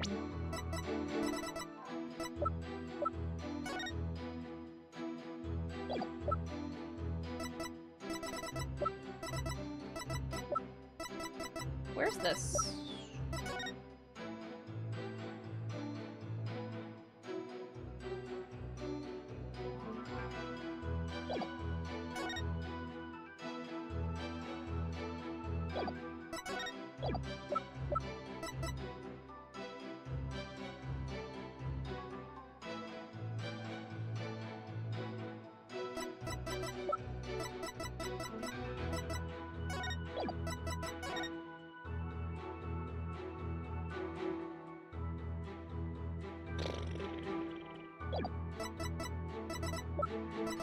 Boom.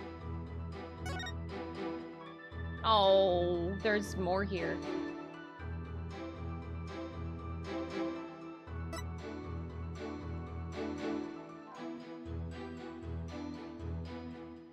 an uncharacteristically rough way. On it was written the words, I struck and killed, dumbass. Oh. Hold it! Why did you hide the body in the lantern? As I told you yesterday, it was to make it as though the murder never happened. But thanks to Mr. Butts, things did not turn out as planned. So, holding the second wedding reception wasn't Mr. Sprocket's idea, but yours, wasn't it? It was all for Master Sorin's sake and Sprocket Aviation. If I am accused of a crime for trying to cover up the incident, I shall accept it willingly. He really doesn't seem to even care about himself. So he's talking about the cover-up after the incident, huh? That's information only somebody who was actually involved, could know. So it might be a really important piece of testimony. I'll really have to tread carefully here. I could see the other statement. But I don't think it's the other thing with the notebook. I think it has to be this one, but I'm not sure exactly what to present.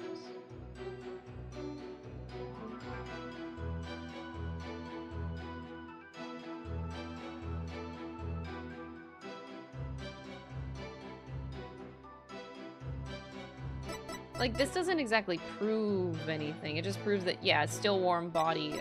Like, he was still alive. Ugh. This thought is,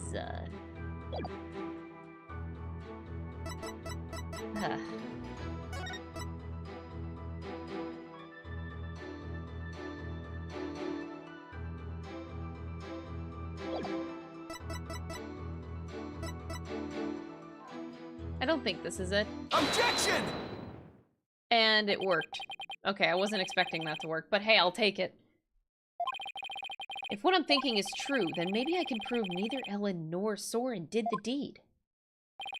Mr. Nichody, you said the body was still warm when you hit it, correct? So then what if Mr. Gloomsbury was still alive when you went to put his body inside the lantern? What? What? That's preposterous. Actually, this shows that the victim might have been alive while inside the lantern.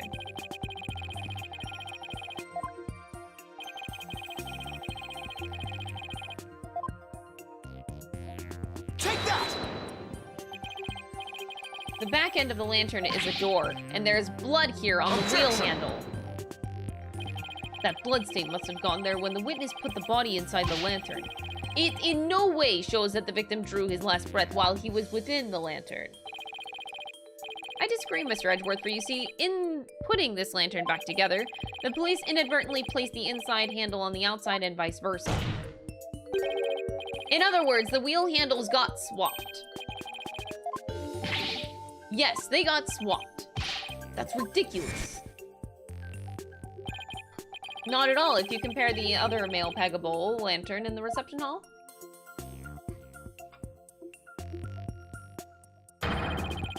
It's quite obvious the wheel handles were attached backwards. The detective in charge of the restoration will see me in my office later. Oh no, Emma. Sorry, Emma. Good luck. In that case, what does the bloodstain on the wheel handle mean? The bloodstain didn't get there by chance. When the victim was put inside the lantern, he was only unconscious, not dead. When he regained consciousness, he probably tried to get out of the lantern, so he grasped the inner wheel handle, and that's when the blood got on it. This proves that the victim was still alive when he was inside the lantern, so Sorin didn't commit murder, or the killing blow. He hit him, though. At the time, I was completely convinced Gloomsbury was dead. Had I checked more carefully, he might have survived. Unfortunate to be sure, but not significant enough to change this trial's outcome. Again, I disagree, Mr. Edgeworth. It actually has a very significant impact on this case. The victim was struck by the defendant, then died from his injuries sometime later. There's nothing more Objection! That's where you're wrong. Let's take another look at Mr. Gloomsbury's autopsy report, shall we? The one that you submitted.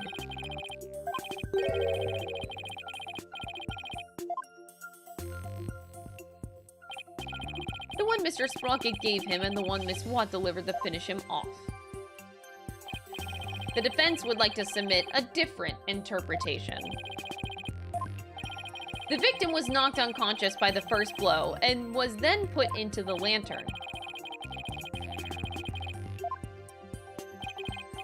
That didn't happen. After some time, when the victim regained consciousness and tried to get out of the lantern, that's when he received the second blow that finished him off. Taking into account the fact that the victim was alive for a period after the first hit, and then he did receive a second blow to the head, it does seem entirely possible. Yes, as long as the first blow didn't kill the victim instantly, then there's a possibility that someone other than Mr. Sprocket or Miss Watt delivered the fatal blow. Oh boy. That's all you've got? Even if there was a time lag between the two blows, the prosecution's position doesn't change. What do you mean? It's elementary, Mr. Wright. After the reception, when the defendant was cleaning up the reception hall, the victim, who was supposed to be dead, suddenly came out of the lantern. The defendant grabbed the murder weapon, which was right there, and finished him off. That theory sounds awfully familiar. Of course it does, Your Honor, because it's exactly what I proposed at the very start.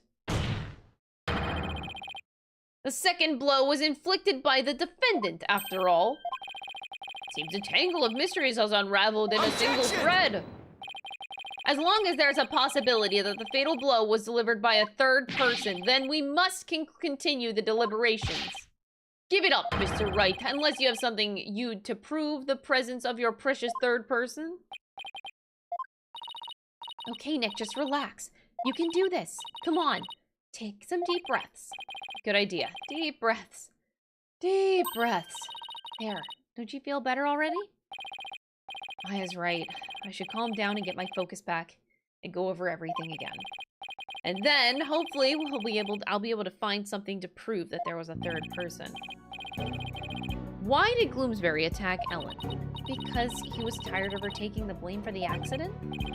But something about that line of reasoning just doesn't feel quite right to me. Well, if it's just a personal vendetta, he had already stabbed Sorin. So why then was he so determined to go after Ellen? You're right, this whole thing feels too premeditated for a crime of passion. But Gloomsbury didn't have to have a personal grudge against Ellen.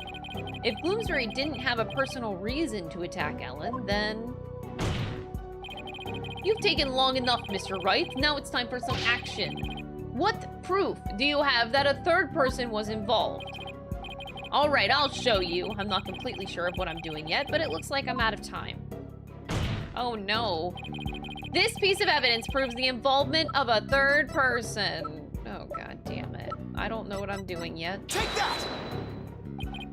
I get it now. Now I see why this note bothered me so much when I first read it.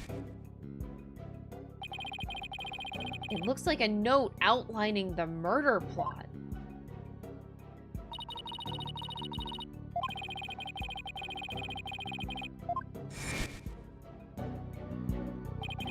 Your Honor, please take a look at this note, not photograph. This is the victim's murder plan. It's definitely a murder plan, but what if Mr. Gloomsbury didn't write this note himself?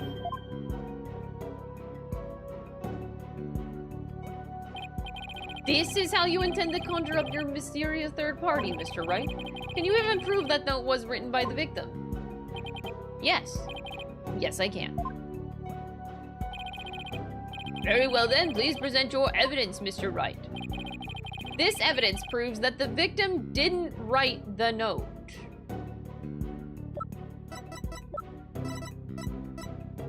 Take that!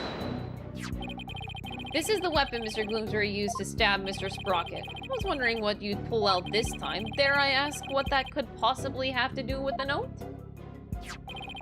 Mr. Gloomsbury's prints were found on this candelabra, and the prints were found from his left hand.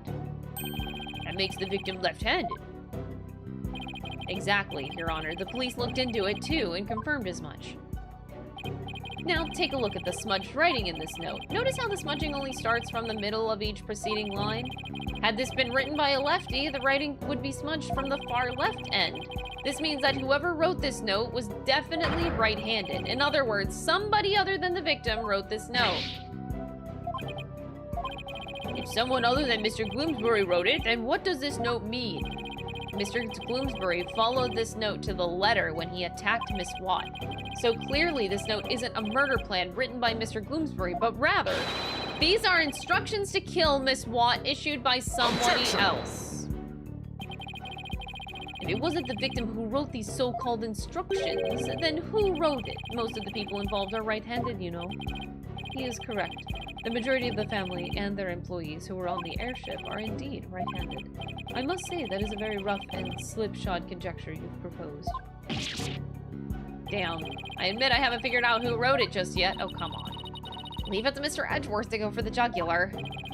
This culprit who ordered Gloomsbury to attack Ellen, what could their motive have been? Doesn't seem very likely that Ellen did anything to incur anybody's wrath, right? Not too likely, anyway. In that case, it has to be about Sorin. If somebody were to hold a grudge against Sorin, what would it be about? That accident, I guess. I could understand if Bloomsbury felt resentful about having to take the blame, but the one who lost the memory to that accident was Sorin's sister. She lost her life, after all. Sorin suffered too, of course. He was crushed by losing somebody so precious to him.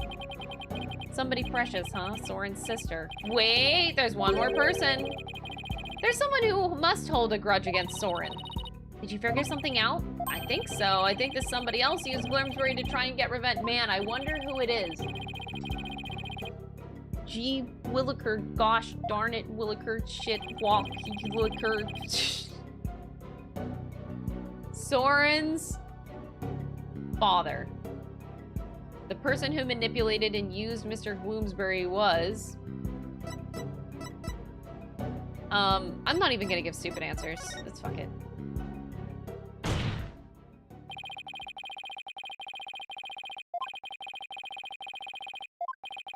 Was a man dear to Mr. Sprocket's older sister, Selena Sprocket's fiancé. Not that I'm not positive, but it's certainly possible.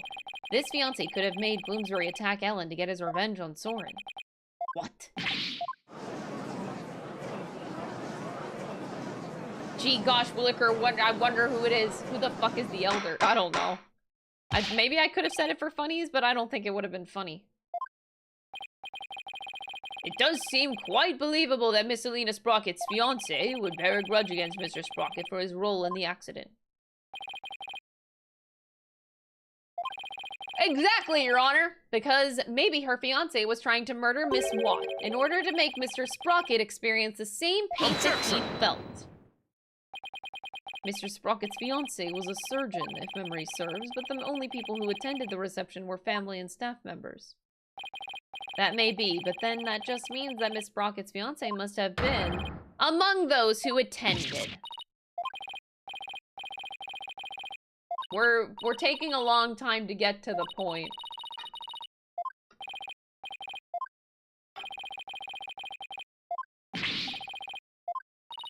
Among Us.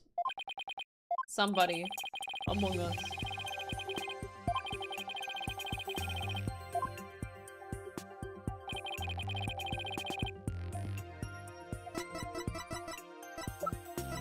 Take that! Look at this. Look at this photograph!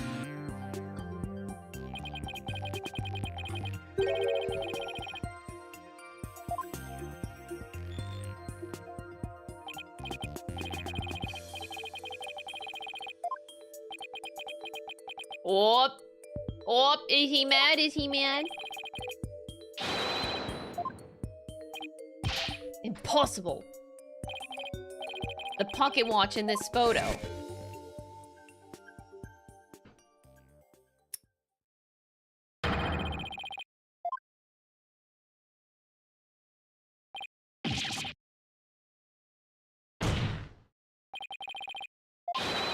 Strong connection between Piers Nichody and Selena Sprocket.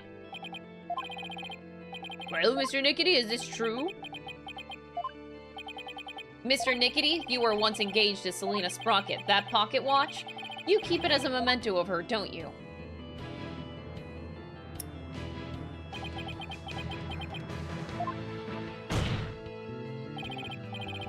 Mr. Nichody, you plan to rob Mr. Sprocket of his loved one to make him feel the same pain as you. Isn't that right?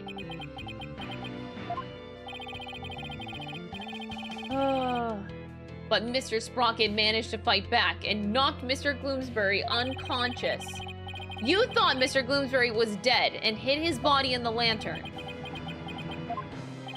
But then you noticed Mr. Gloomsbury regain consciousness, and so you finished him off to prevent your plan from being exposed. This is the defense's take on what really happened in this murder case. Mr. Wright, does this mean that you wish to officially accuse this witness of the murder of Unmasking Gloomsbury? Does the defense accuse Mr. Nichody of the murder? Yeah. Oh my, Mr. Nichody, would you care to explain? This lawyer just yaps on and on and on. As you guessed, this watch is a memento of Selena. It stopped working at the time of the accident, though. Then you really are.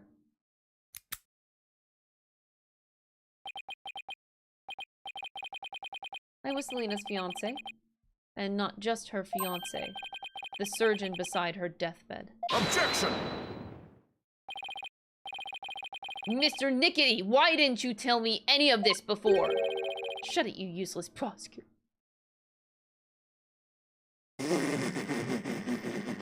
Oh my god. Shit! Woo!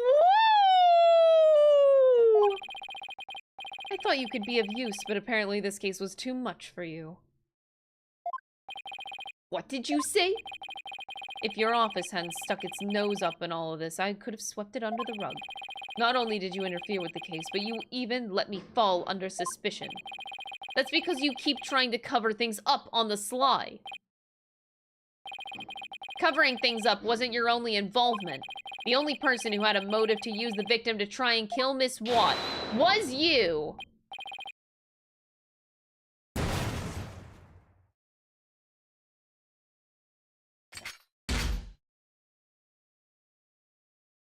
Oh, he mad. Oh, he mad. Oh no, I don't like this.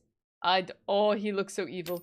Oh my god. Oh my god. Oh my god, what's happening? Oh my god, this is actually so cool though. Malignant tumor. Oh my god. Ah, he turned into a surgeon. This is so creepy. There are malignant tumors in this courtroom. Liaisons oozing with false lesions. Ugh. The tumors are one idiotic lawyer and one useless prosecutor. After the truth is revealed, I'll have the both of you incised from the legal world.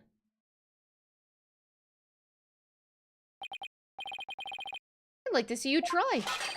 With the power of the Sprocket family, it'd be a cinch.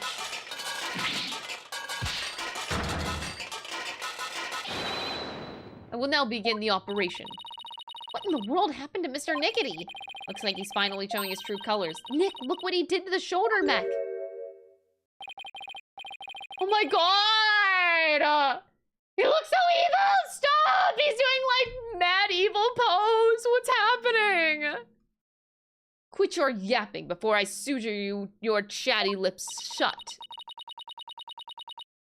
It's like he's a completely different person. Sure looks like it. We can't let our guards down now. He's so hot. Oh my god. Mr. Nichody, it's finally time for you to testify to the truth. It seems that we're entering the final act. Witness your testimony, please. Here we go. Let's finish Spirit of Justice, y'all.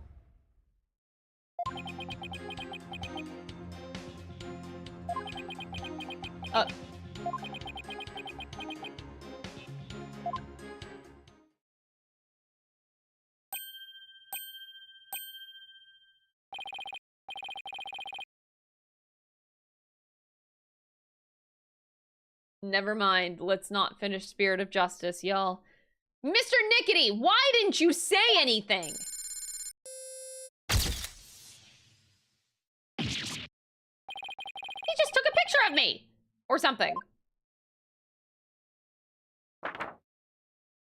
Oh my...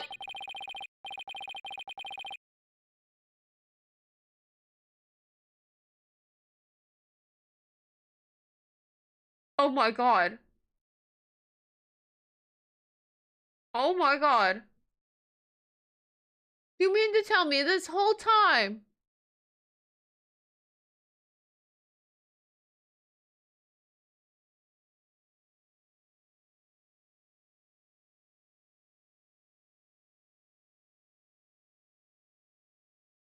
Did we just get some insane Phoenix Wright lore?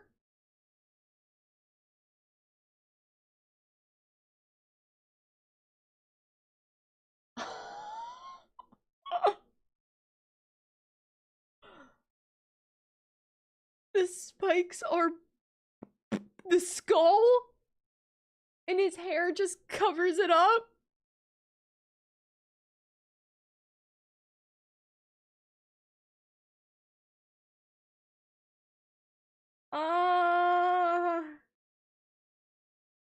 I did not expect Phoenix Wright lore out of this case.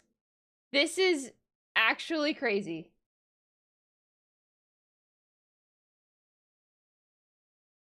I'm speechless. I don't even know what to say. I'm gonna take a picture of that.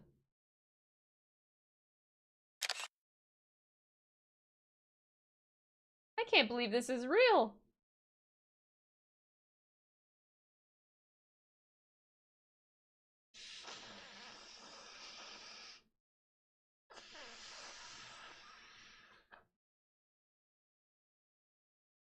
Phoenix is an actual dinosaur? Maybe he is. You want me to involuntarily testify, hoping I will make a slip of the tongue?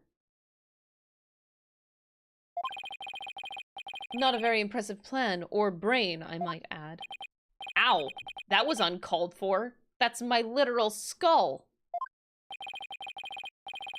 If you want to know something, you ask the question. I will answer, but I have no intention of making any voluntary statements of my own. What's he trying to do, Nick? He's using the silent treatment as a strategy to avoid getting tripped up. Clever guy. No more lies, Mr. Nichody. You will tell us everything but the truth from now on.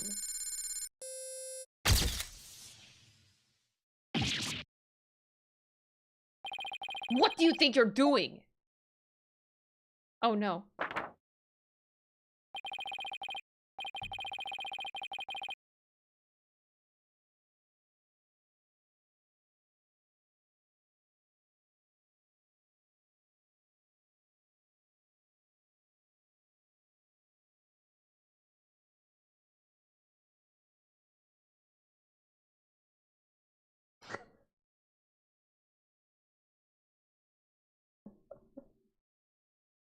Oh my god.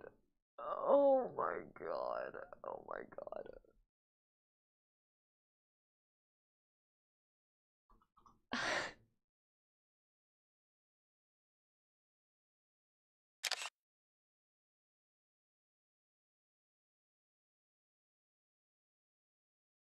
I'm sorry, but your husband has a chronic case of cravat. Holy shit. Apparently...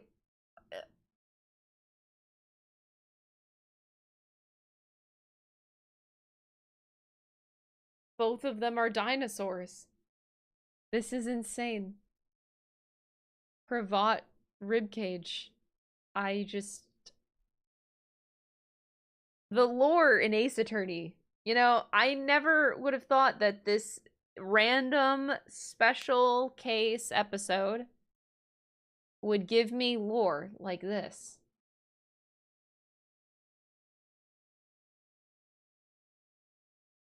Who would have thought? Who would have thought, really? Not me. He has a chronic case of cravat Cravatitis. Yeah, cravatitis.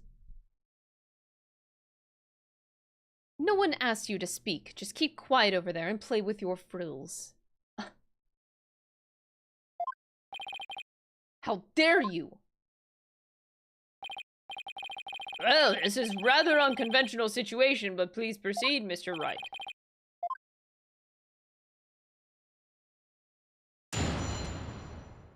Okay.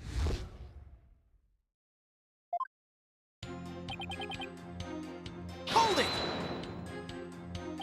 If he won't speak voluntarily, then I guess I'll have to ask him something. What question should I ask? Reason for killing Bloomsbury, grudge against Sorin, actions on the day of the crime. Actions on the day of the crime.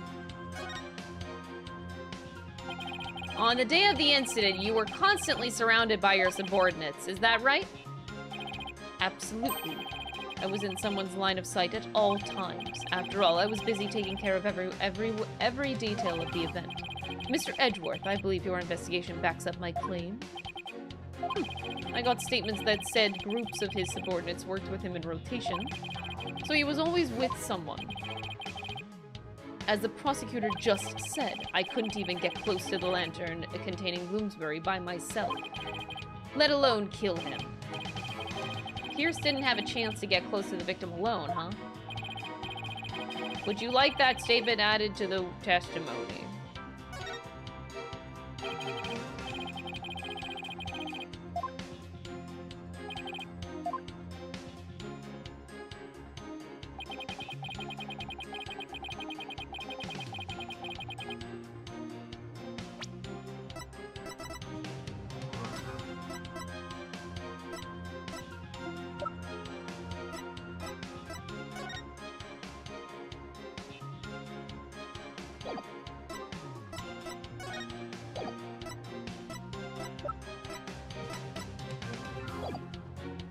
I hate this guy.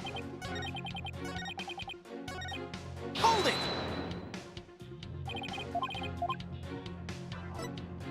Grudge against Sorin. You've been nursing a grudge against Mr. Sprocket over the loss of your fiancé, isn't that right? I'd be lying if I said I felt no resentment whatsoever. But Master Sorin didn't cause that accident on purpose. Master Sorin himself has suffered greatly. But you quit being a surgeon and found a way to get even closer to Mr. Sprocket. Wasn't that so you could carry out your revenge on him? Don't insult me. In supporting Master Sorin and Sprocket Aviation with my life's work is my penance for not being able to save Selena. This is how I honor her. I feel your devotion as both a fiancé and a surgeon. Your statement breaks my heart. I never thought of exacting revenge on Master Sorin. Never thought of it. Guess I should probably take that with a pound of salt.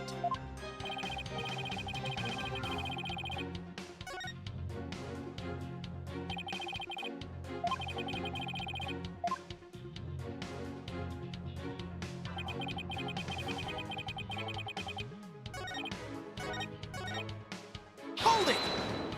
Jesus. This is ridiculous. Isn't it true that when Mr. Bloomsbury regained consciousness inside the lantern, you murdered him in order to silence him? He was an excellent employee and very loyal to me. Bloomsbury was my right-hand man. I'd suffer the most from losing him. You really think I'd kill a guy like that? That would make sense only if you were innocent. But since your goal was revenge, you don't really have to care about something like that. But I am innocent, I tell you. Don't try to force your conjectures onto me. I guess without decisive evidence, I can't pursue this line of questioning any further.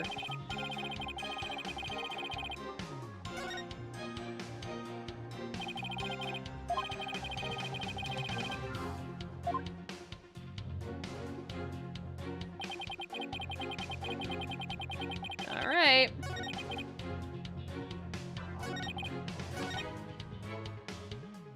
Hold it! So you have had no thoughts of vengeance towards Mr. Sprocket whatsoever? Of course not. Selena wouldn't have wanted that. I've thrown my life away and lived solely for the sake of the Sprocket family. That's how I show my love for her. Alrighty then. Well, one thing's for sure. Pierce gets really emotional when it comes to Selena. No kidding. I'm not sure how he feels about Sorin, but his love for Selena is pretty obvious. You think, Nick? Is there a chance for us here? As long as we have some kind of testimony from him, there has to be. I'll just have to compare his testimony against the evidence.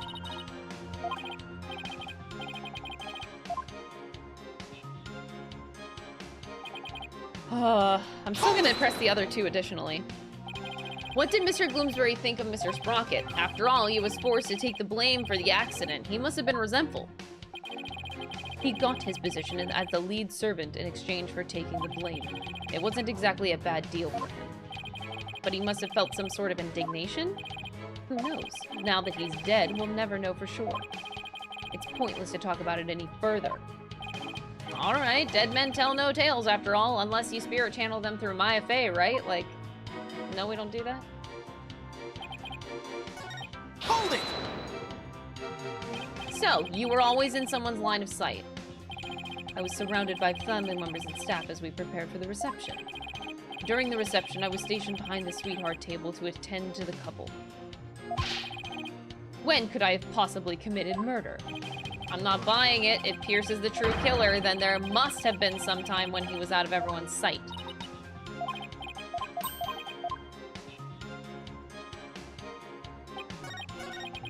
Okay. I'm not sure what to present. Ha ha ha ha ha ha.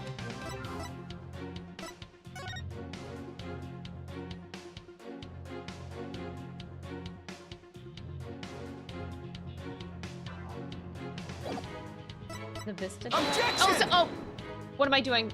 I clicked the wrong button. Fuck me, fuck. That is not what I wanted to do.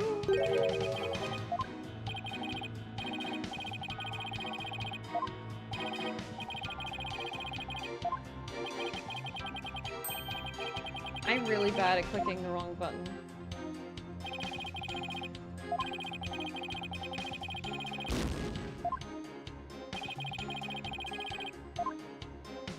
Shut up, Edgeworth! With a lawyer like you, Mr. Wright, even I feel bad for the defendant. Wow.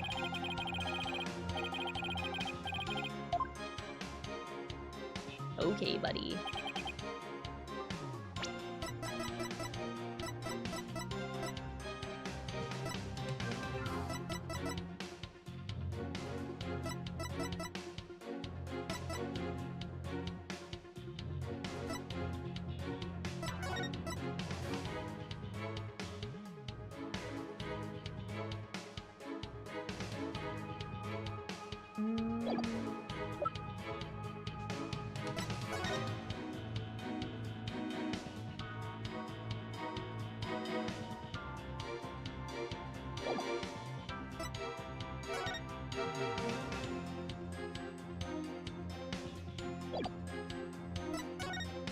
I'm guessing they're going in the direction of the fog.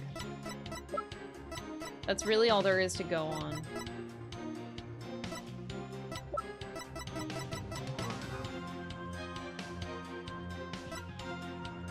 Because he's standing right next to it and the fog is obscured. That's the only thing there is, though.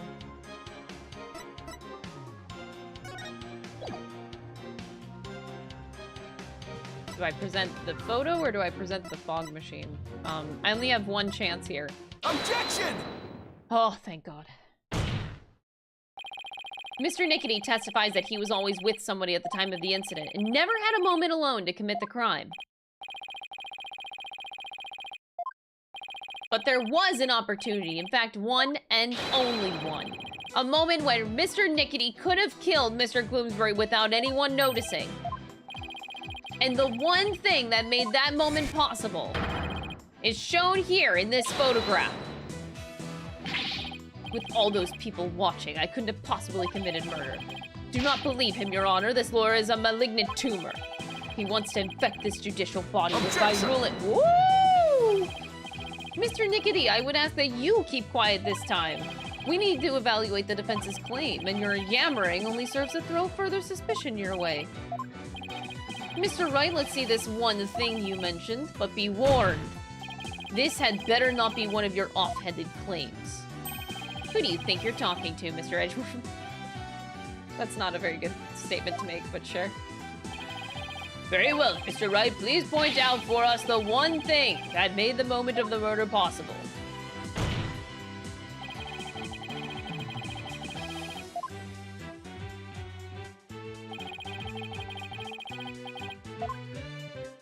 I don't know if I point at the general fog or like the machine here. Take that! This thick mood fog that engulfed the entire reception hall. It is under the cover of this fog that Mr. Nichody murdered the victim. Damn, bro.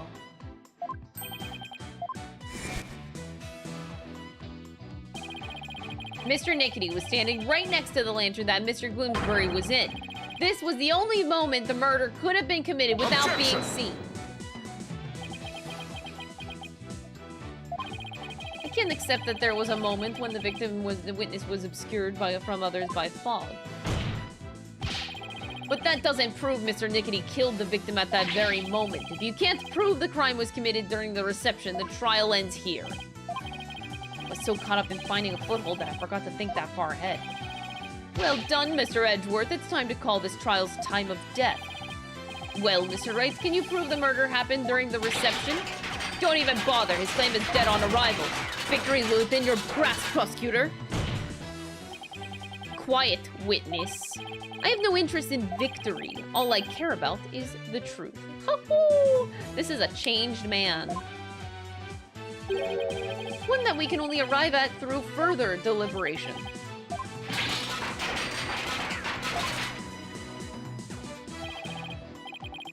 No, Mr. Nichody, that is for me to decide. Mr. Wright, can you prove it? Can you prove that the murder was committed during the wedding reception?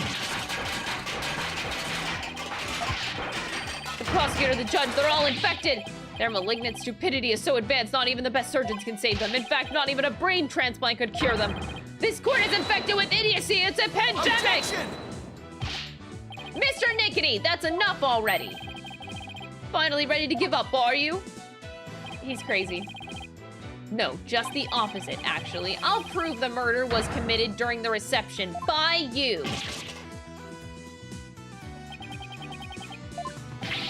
Can you really, Mr. Wright? No, I don't think I can, but sure.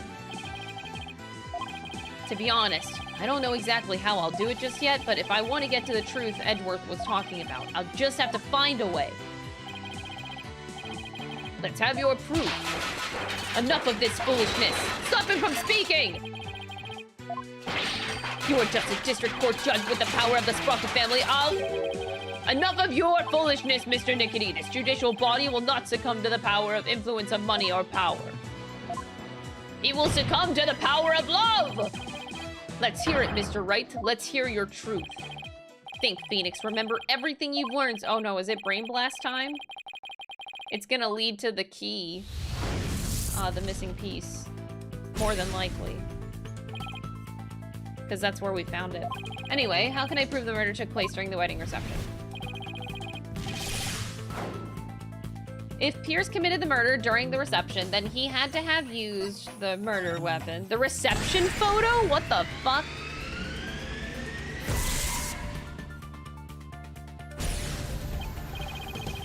The weapon that was used to strike the victim twice.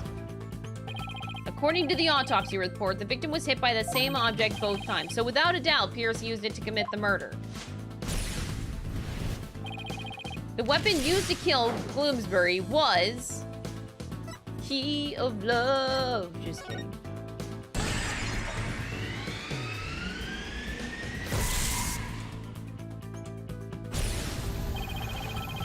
If Pierce struck the victim during that one singular moment, then he must have used the timekeeper. Wasn't it also used for something else during the reception? The timekeeper was also used for the first startup of love.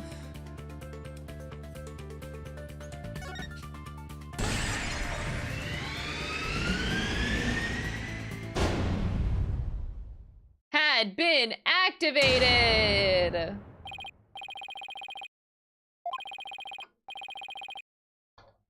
If we activate the timekeeper again now and find any trace evidence of the murder, That would be conclusive proof that Gloomsbury was killed during the reception.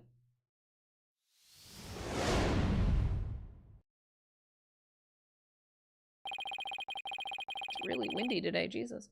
A special ceremony took place during the reception in question. Kind of special ceremony. It was called the first startup of love. Apparently, the couple activated the timekeeper for the first time during it. The timekeeper here is evidence isn't activated at the moment? And what would happen if one were to activate it? Why don't we see for ourselves? It would give us a chance to examine it. And while we're at it, we just might find some conclusive evidence. Mr. Nichody, keep quiet or I'll have you thrown out of court. Mr. Wright, this is supposed to be a time machine. Why aren't you we aren't going to travel back in time to the Stone Age or anything, are we? I don't think we have to worry too much about that, Your Honor. I'm still a little nervous nonetheless, but the truth must be known. Very well, go ahead and start up the timekeeper. Do you know how, Nick? I think so, maybe? The bride and groom each had a symbol of their love. When they put them together, oh, how romantic it was. I think the symbol of the groom's love must have been the timekeeper. And what? Okay.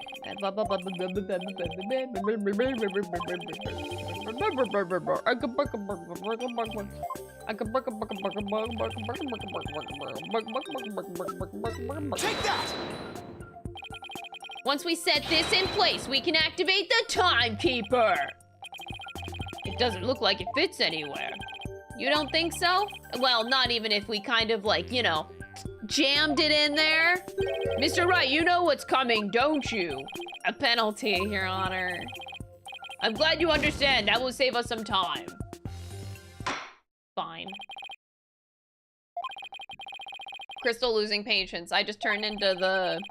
What's that YouTube video even called? The dog that goes bark up, bark up, bark. Akapur. Akapur. What is that video called? Oh my god. Such an ancient video. It's like one of the first YouTube videos. Dog of Wisdom, that's what it's called. Thank you. The Dog of Wisdom. It wasn't it like a series. Holy shit. That video is so old. Take that! Miss Watt's pendant is a symbol of the bride's love that's necessary for activating the timekeeper. And does that mean that you can start it up with Miss Watt's pendant? I believe so, Your Honor. Very well. Please try it now, Mr. Wright. Okay, here I go. But first, I have to figure out where the pendant goes.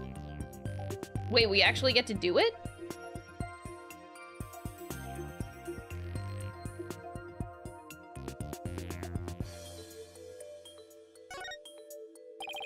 The outer casing is made of metal. I sure wouldn't want to get hit with something like this. I can zoom in, zoom in.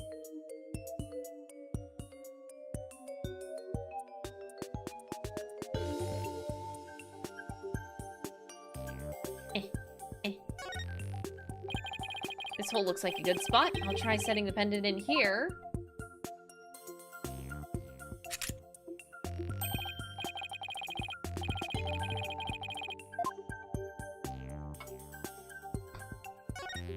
The hole in the middle of the pendant.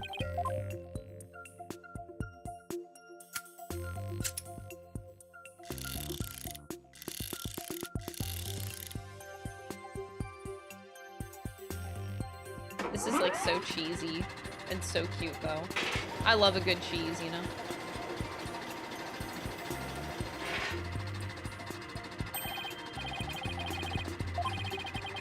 All I have to do is find proof that the crime was committed during the reception. Gee willikers.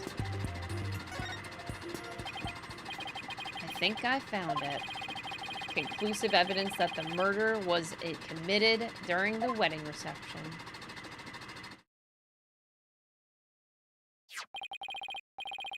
There's evidence of the murder inside the timekeeper, Mr. Nichody. The timekeeper was only activated and opened during the wedding reception, right?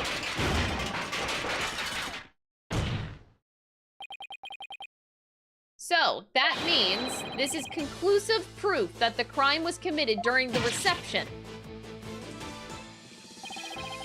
After you killed the victim under the cover of... Sorry, I didn't finish reading that. Under the cover of fog, you closed the timekeeper to hide the bloodstain, didn't you? It's obvious that it was in this state when it was used on the victim. Wow, thank you for the update. Why did I need that? Ellen killed Bloomsbury. Wasn't me, I tell you. Give it up, Mr. Nichody. How could the defendant, who was in the middle of pledging her love, have possibly committed the murder with everyone watching her? It was the family. Yes, all the family members conspired together to kill him. There's no way you can talk your way out of this, Mr. Nichody. During the reception, during that one dreamlike moment, only one person could have used the timekeeper to beat the victim to death. And that one person was you, Pierce Nichody. You could have chosen any other murder weapon. Literally any other murder weapon.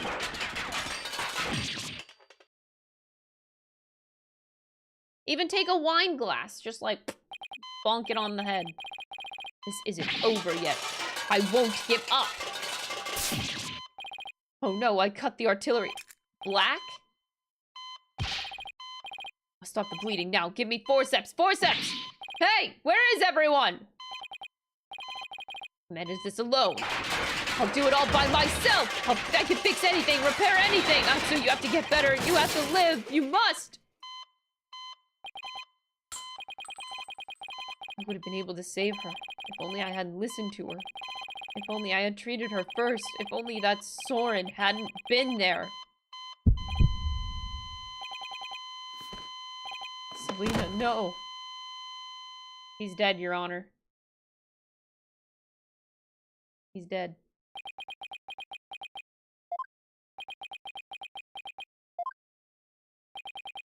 Witness, are you finally ready to tell us the truth? It's just as the lawyer deduced. So it was all a revenge scheme against Sorin Sprocket. Do you have any idea how hard it is to lose someone you love right in front of you? Selena's condition was clearly more critical than Sorin's, but in spite of that, she said...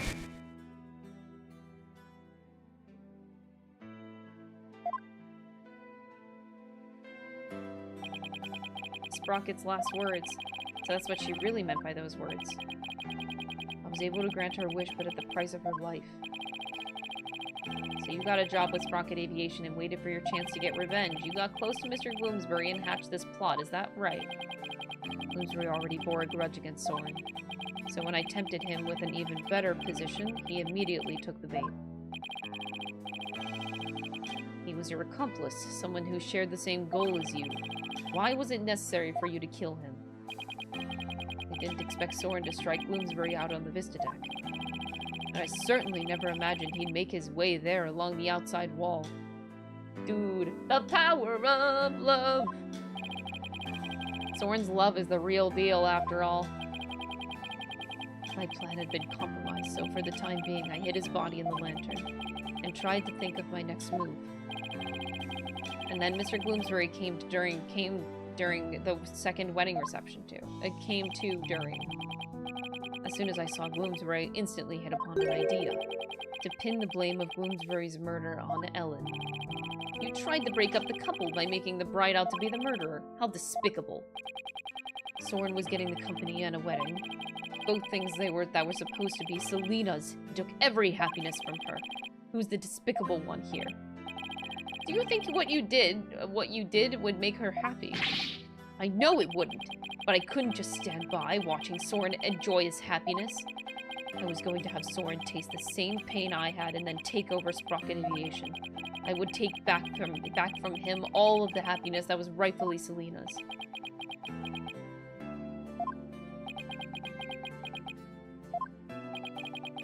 Time stopped for me that day. I lost her. Just like this pocket watch of hers. Pierce. Miss what? I believe Selena would have said, leave this ill will behind. Your time is yours to live. It's too late for me. Time will never advance for me ever again. can't be.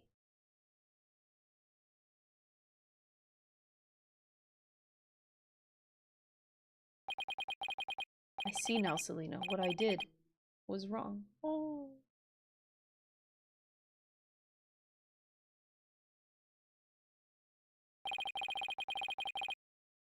See no further need to continue this trial.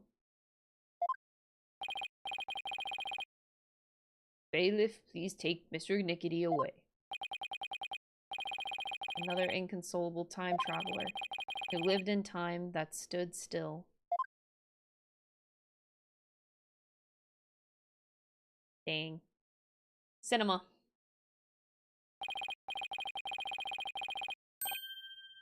I must render my verdict regarding the defense. Your Honor, before you give your ruling, would you please allow me a moment? You can take all the moments.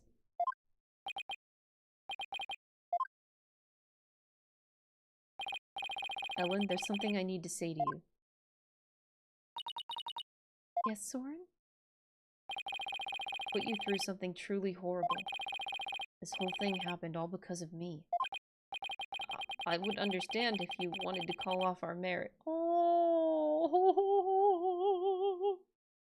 Oh my god. Oh my god. Ah. What?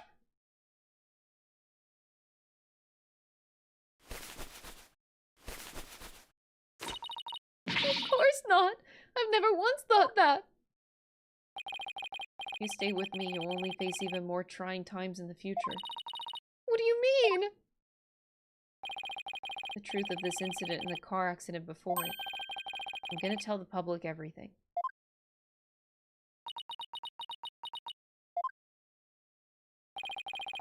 I expect the company's reputation will suffer, and I'll take a lot of criticism.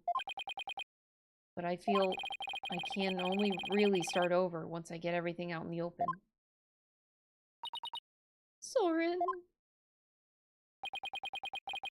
After all that's happened, I might not have the right to ask you this, but...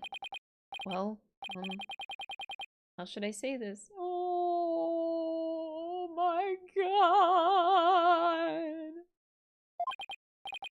Maybe I'll just... He stopped! Yes! Peak cinema! He didn't! He was like, nope, fuck it, I'm gonna say it. A life with me probably won't be very easy, but...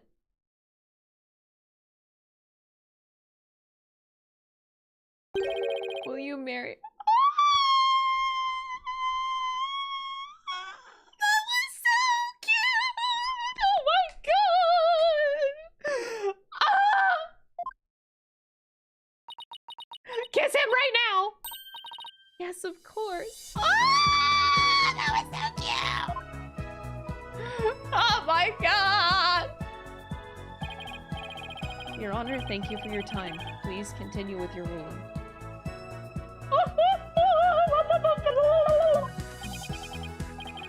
Very well, but first I have one question. Do the two of you pledge your eternal love for each other to the goodness of justice, Themis? I do, Your Honor. Wait, this is now like... okay. We're now a marriage court? Got it. Does the prosecution or the defense have any objections? Well done, Your Honor. No objections here. The defense has no objections either, Your Honor. This court finds the defendant, Ellen what? Ah, that's not right. This court finds the defendant, Ellen Sprocket. Not guilty!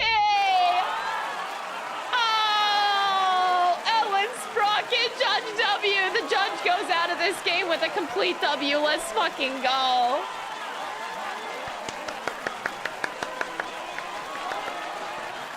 That was so cute! Oh my god! Sorin had me when he stopped the pencil. As soon as he stopped writing it, I was like, oh shit, oh shit. All right, that's great. 11:36 a.m. Ellen, Sorin, congratulations!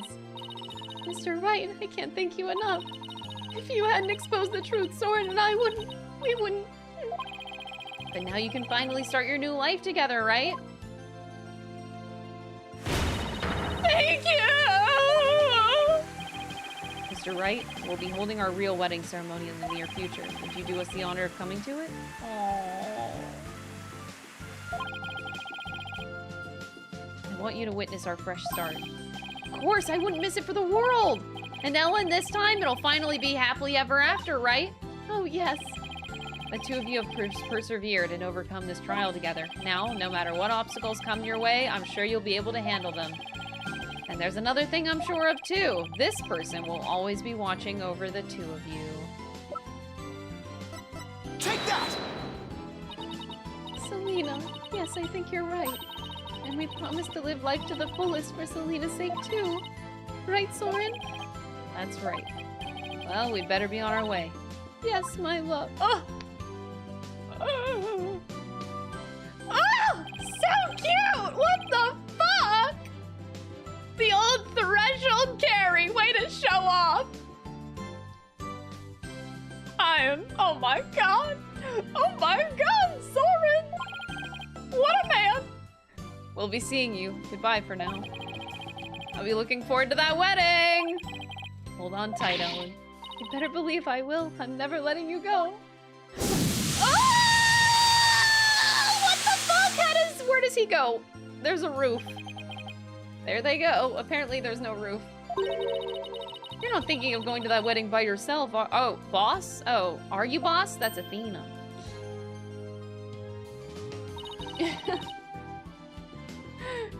You're taking us too, right? Oh boy, I bet there's gonna be all kinds of fancy food there. Athena, when did you get here? Just now. I would have been here to cheer you guys on earlier, but Trucy never gave me a chance to slip away. You're gonna be in even bigger trouble with her later. Speaking of the wedding, maybe I should ask them to invite Edgeworth. Mr. Edgeworth? Really? But he thought Ellen was guilty all the way to the end. That may be true, but... Oh god.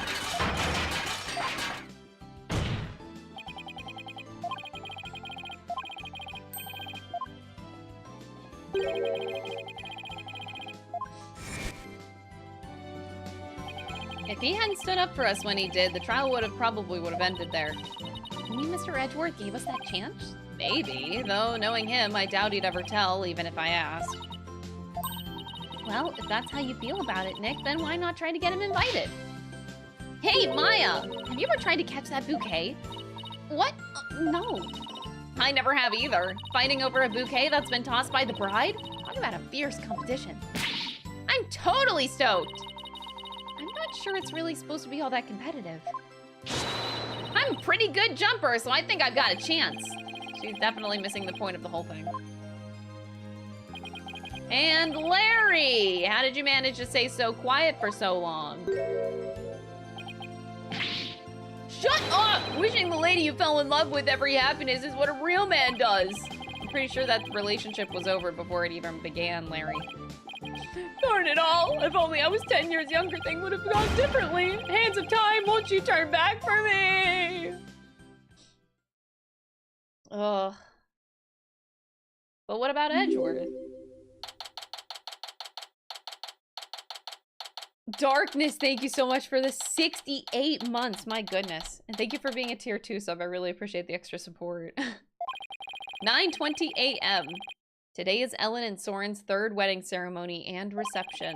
I heard the bride and groom insisted it be on the Flying Chapel instead.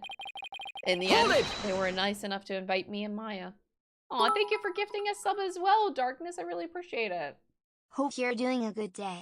Can't wait to see more of your metaphor gameplay.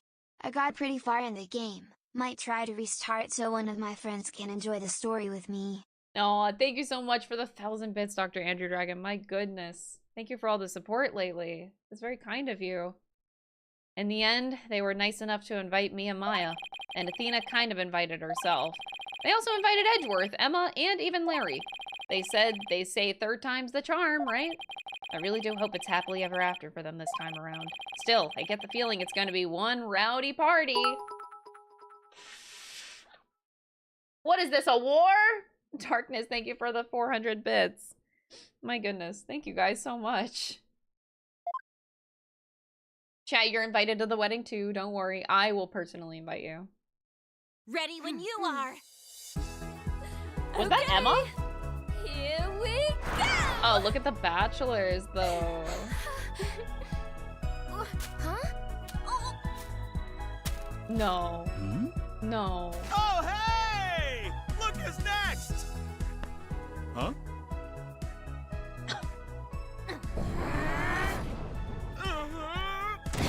Edward! Get back! Haven't you ever heard of late Oh, I'm you're truly on blessed to have you.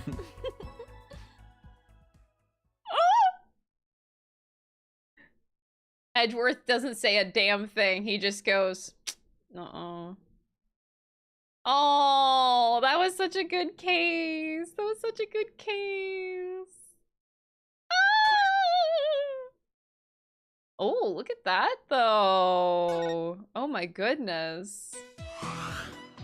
Well, this turned out to be a short 3-hour stream, but honestly, that is a-okay with me. I have a lot to catch up on, and that means every day now is going to be metaphor streams. Simon in the art, hell yeah. I'll take more Simon Blackwell in my life. Ah, big stretch. Holy shit. That's the whole 2 trilogies. All I have yet now are to play the 2 investigations games, and that's it. Crazy. I cannot believe it. We've actually done it.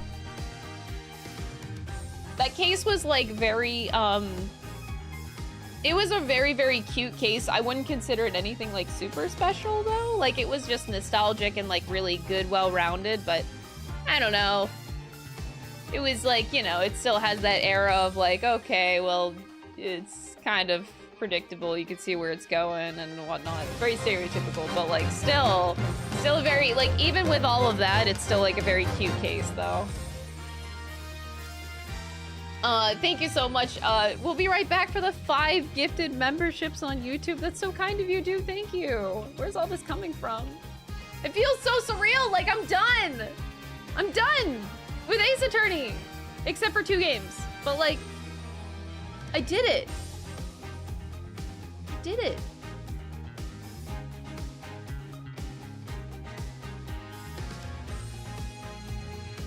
It's just hard to believe. I'm like. Noel Garibay tipped $5. Phoenix will have his day someday. He just needs to wait until Iris gets out of prison. Thank you for the $5 super chat. I appreciate it. The Leighton crossover. I will get to the professor. Like I said before, though, I want to play the Leighton games first, and then the crossover will come a lot later. Give me at least a year for that.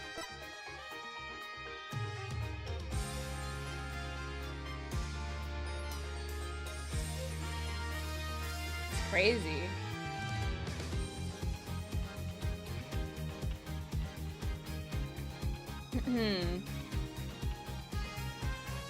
Oh, I won't have to wait that long because another Ace Attorney game is going to be announced soon.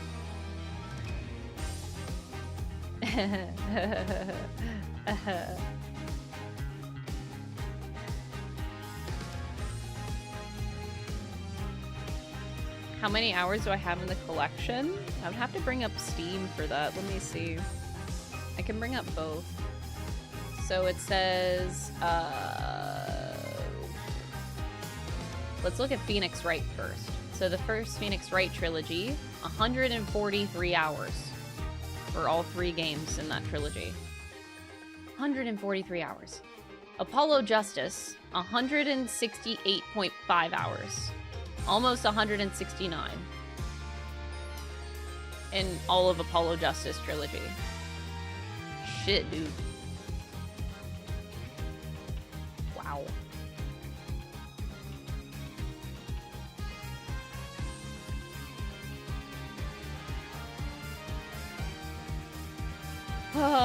All of it's from Staring at Simon. About an hour of that is Staring at Simon Blackwell, yeah. Let's say 30 more minutes to make it 169 hours. Yeah, it is 168.5 hours. Jesus. I've really been spending 300 hours of my life over the past 5 months playing Ace Attorney. That's crazy.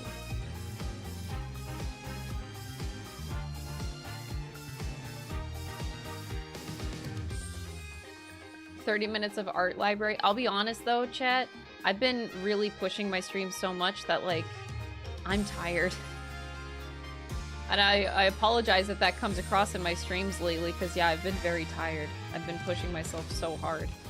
If anything, I need to just get off. But, I will do, like, a stream after investigations. After I'm done playing every Ace Attorney game, I will go through and do a bunch of different tier lists. I'm even, like, inspired to do a tier list on, like, my favorite breakdowns, too, from all the breakdowns in every game. A breakdown tier list, prosecutor tier list, character tier list, game tier list, case tier list, all the tier lists. Like, I could spend an entire stream doing every tier list under the sun. Get some sleep, girl. I know, I'm so tired. Thank you so much for the 500 bits, Dr. Andrew Dragon. Thank you guys for all the support. Oh my god, I very much appreciate it. We're gonna finish the journey with Investigation 2. Director Hottie, Instant SS Plus. I'm just gonna pretend that he doesn't exist.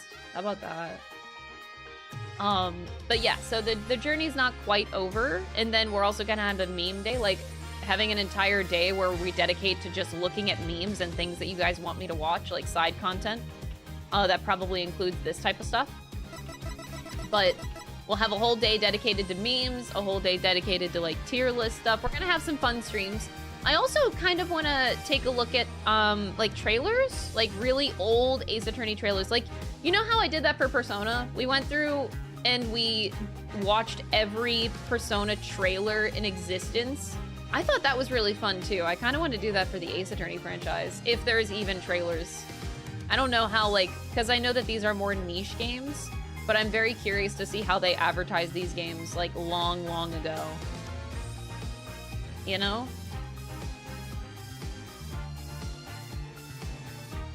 So, yeah, checking out trailers, checking out a lot of things. We'll dedicate an entire stream to checking out stuff, essentially. So I will see the things that you guys want me to see. I assure you eventually I will. So these are all streams that will happen separately after Investigations is completed. So I'm guessing that's going to be in January, is whenever we'll have all of that done and do those streams and finish up the journey.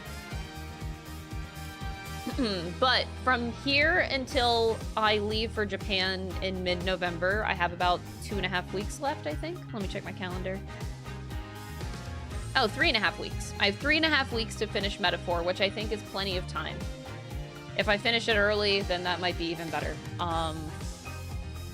But the goal is to stream Metaphor and finish it before I leave for Japan in 3.5 weeks. So we have 17 streams left. I think that's plenty of time. 17 streams to finish Metaphor. I think we can do that. But the kicker for me is I also want to have the videos all edited and launched prior to me leaving Japan. So I'm hoping I finish a little bit early. Because I don't want to have any editing work to think about when I leave for Japan. So I might have to... We'll see about that. But I think I can do it if I keep working really hard. But regardless, so that's going to be the plan. Metaphor until Japan. I get back the first week of December, and then I'll have about like 2.5 to 3 weeks to play something. I don't know if that'll be Investigations 1, and maybe not 2 until after Christmas. We'll see what that window of time looks like whenever I get back from Japan. But that's the plans for the future.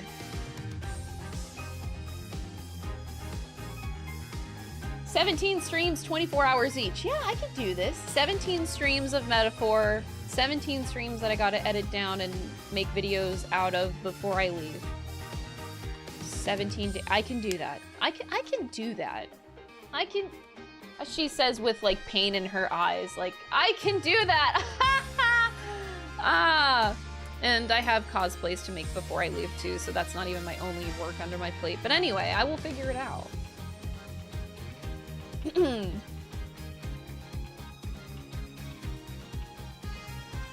I was the reason you started playing Phoenix, right? Thank you, that's the greatest compliment you can ever give me, ever, or any streamer. I played a game because of you. Thank you. That means a lot, actually. I still can't believe that this is over. Simon Blackwell, where are you? Can I just do...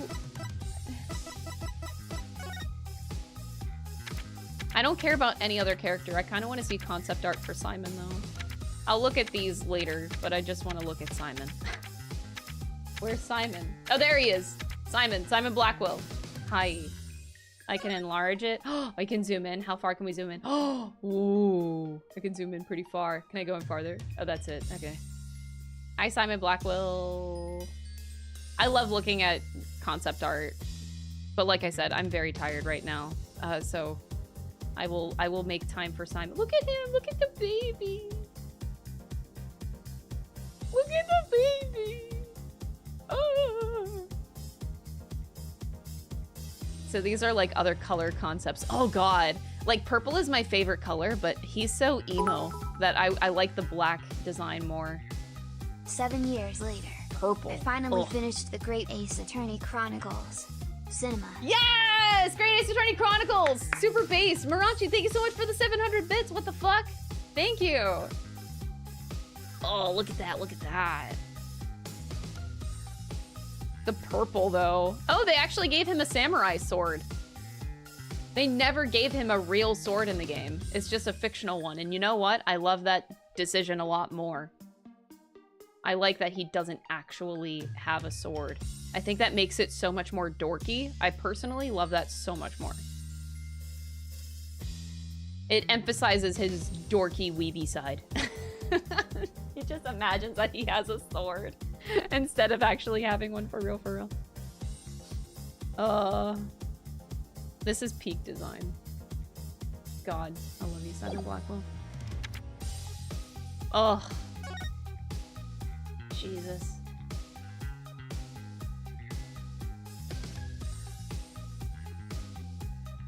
Dang. Look at the sword pose!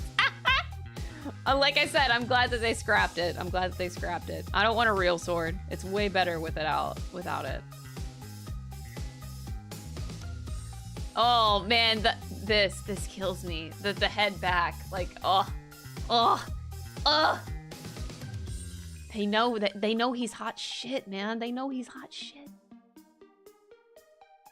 Fuck.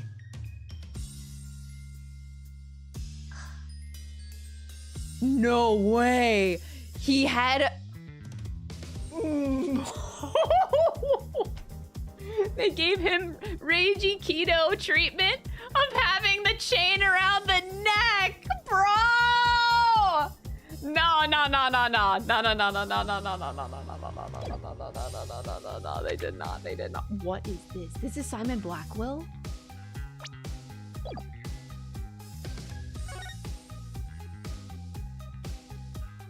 This is not Simon Blackwell.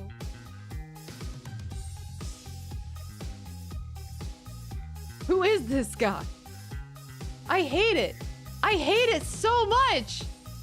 Oh, I hate it so much.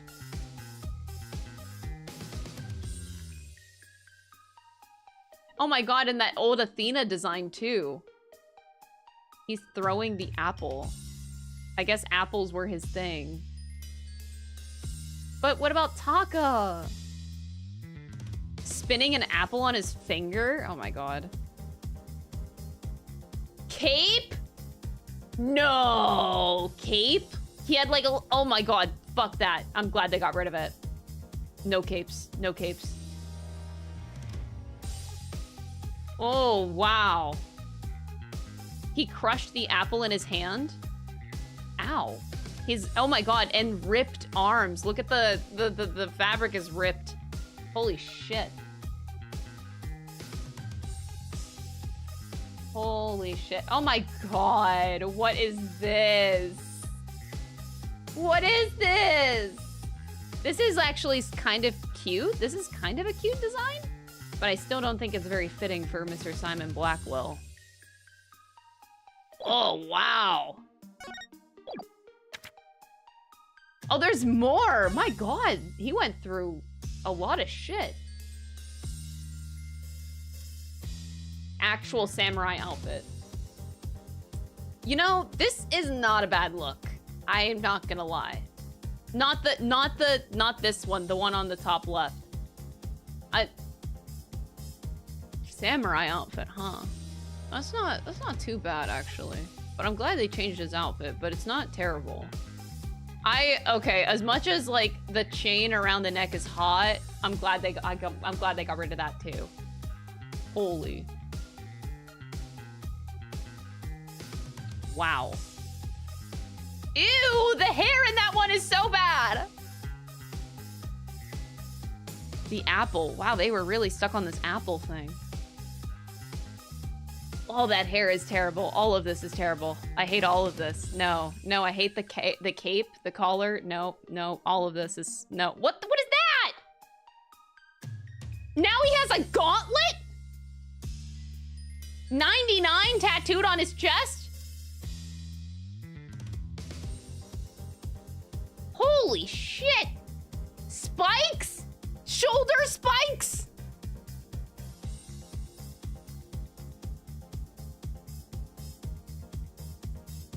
Wow. Simon Blackwell went through quite a journey. They had so many ideas with this guy, and they did not know what the fuck to do with him. This is a ton of ideas. Like, a ton of ideas put into one character. This just tells me they had no idea what the fuck to do with him other than that he was gonna be an inmate. Like, they were like, okay, Simon Blackwell is gonna be this guy that's gonna be in prison, and he's gonna be a prosecutor inmate.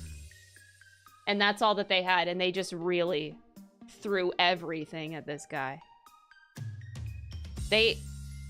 Wow. That is so many different concepts. Oh, this one's actually so cute, though. It just doesn't fit him very well, I think, for his personality. I don't think the outfit quite matches his personality. But it's really cute, though. Oh, that's cute. That's cute. I really dig this. It's like a little baby. Is that it?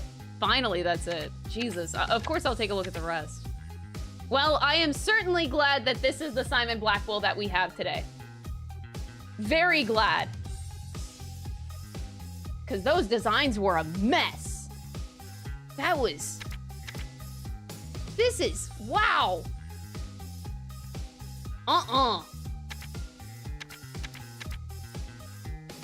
The finished design is definitely the best one. Definitely. Shit. These are crazy ideas. I cannot believe this evolution.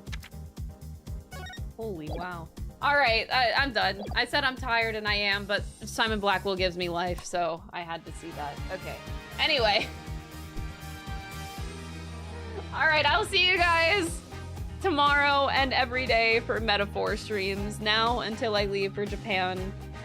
And I hope you guys enjoyed the Spirit of Justice journey and the whole Apollo Justice Trilogy journey. Audio tipped $5.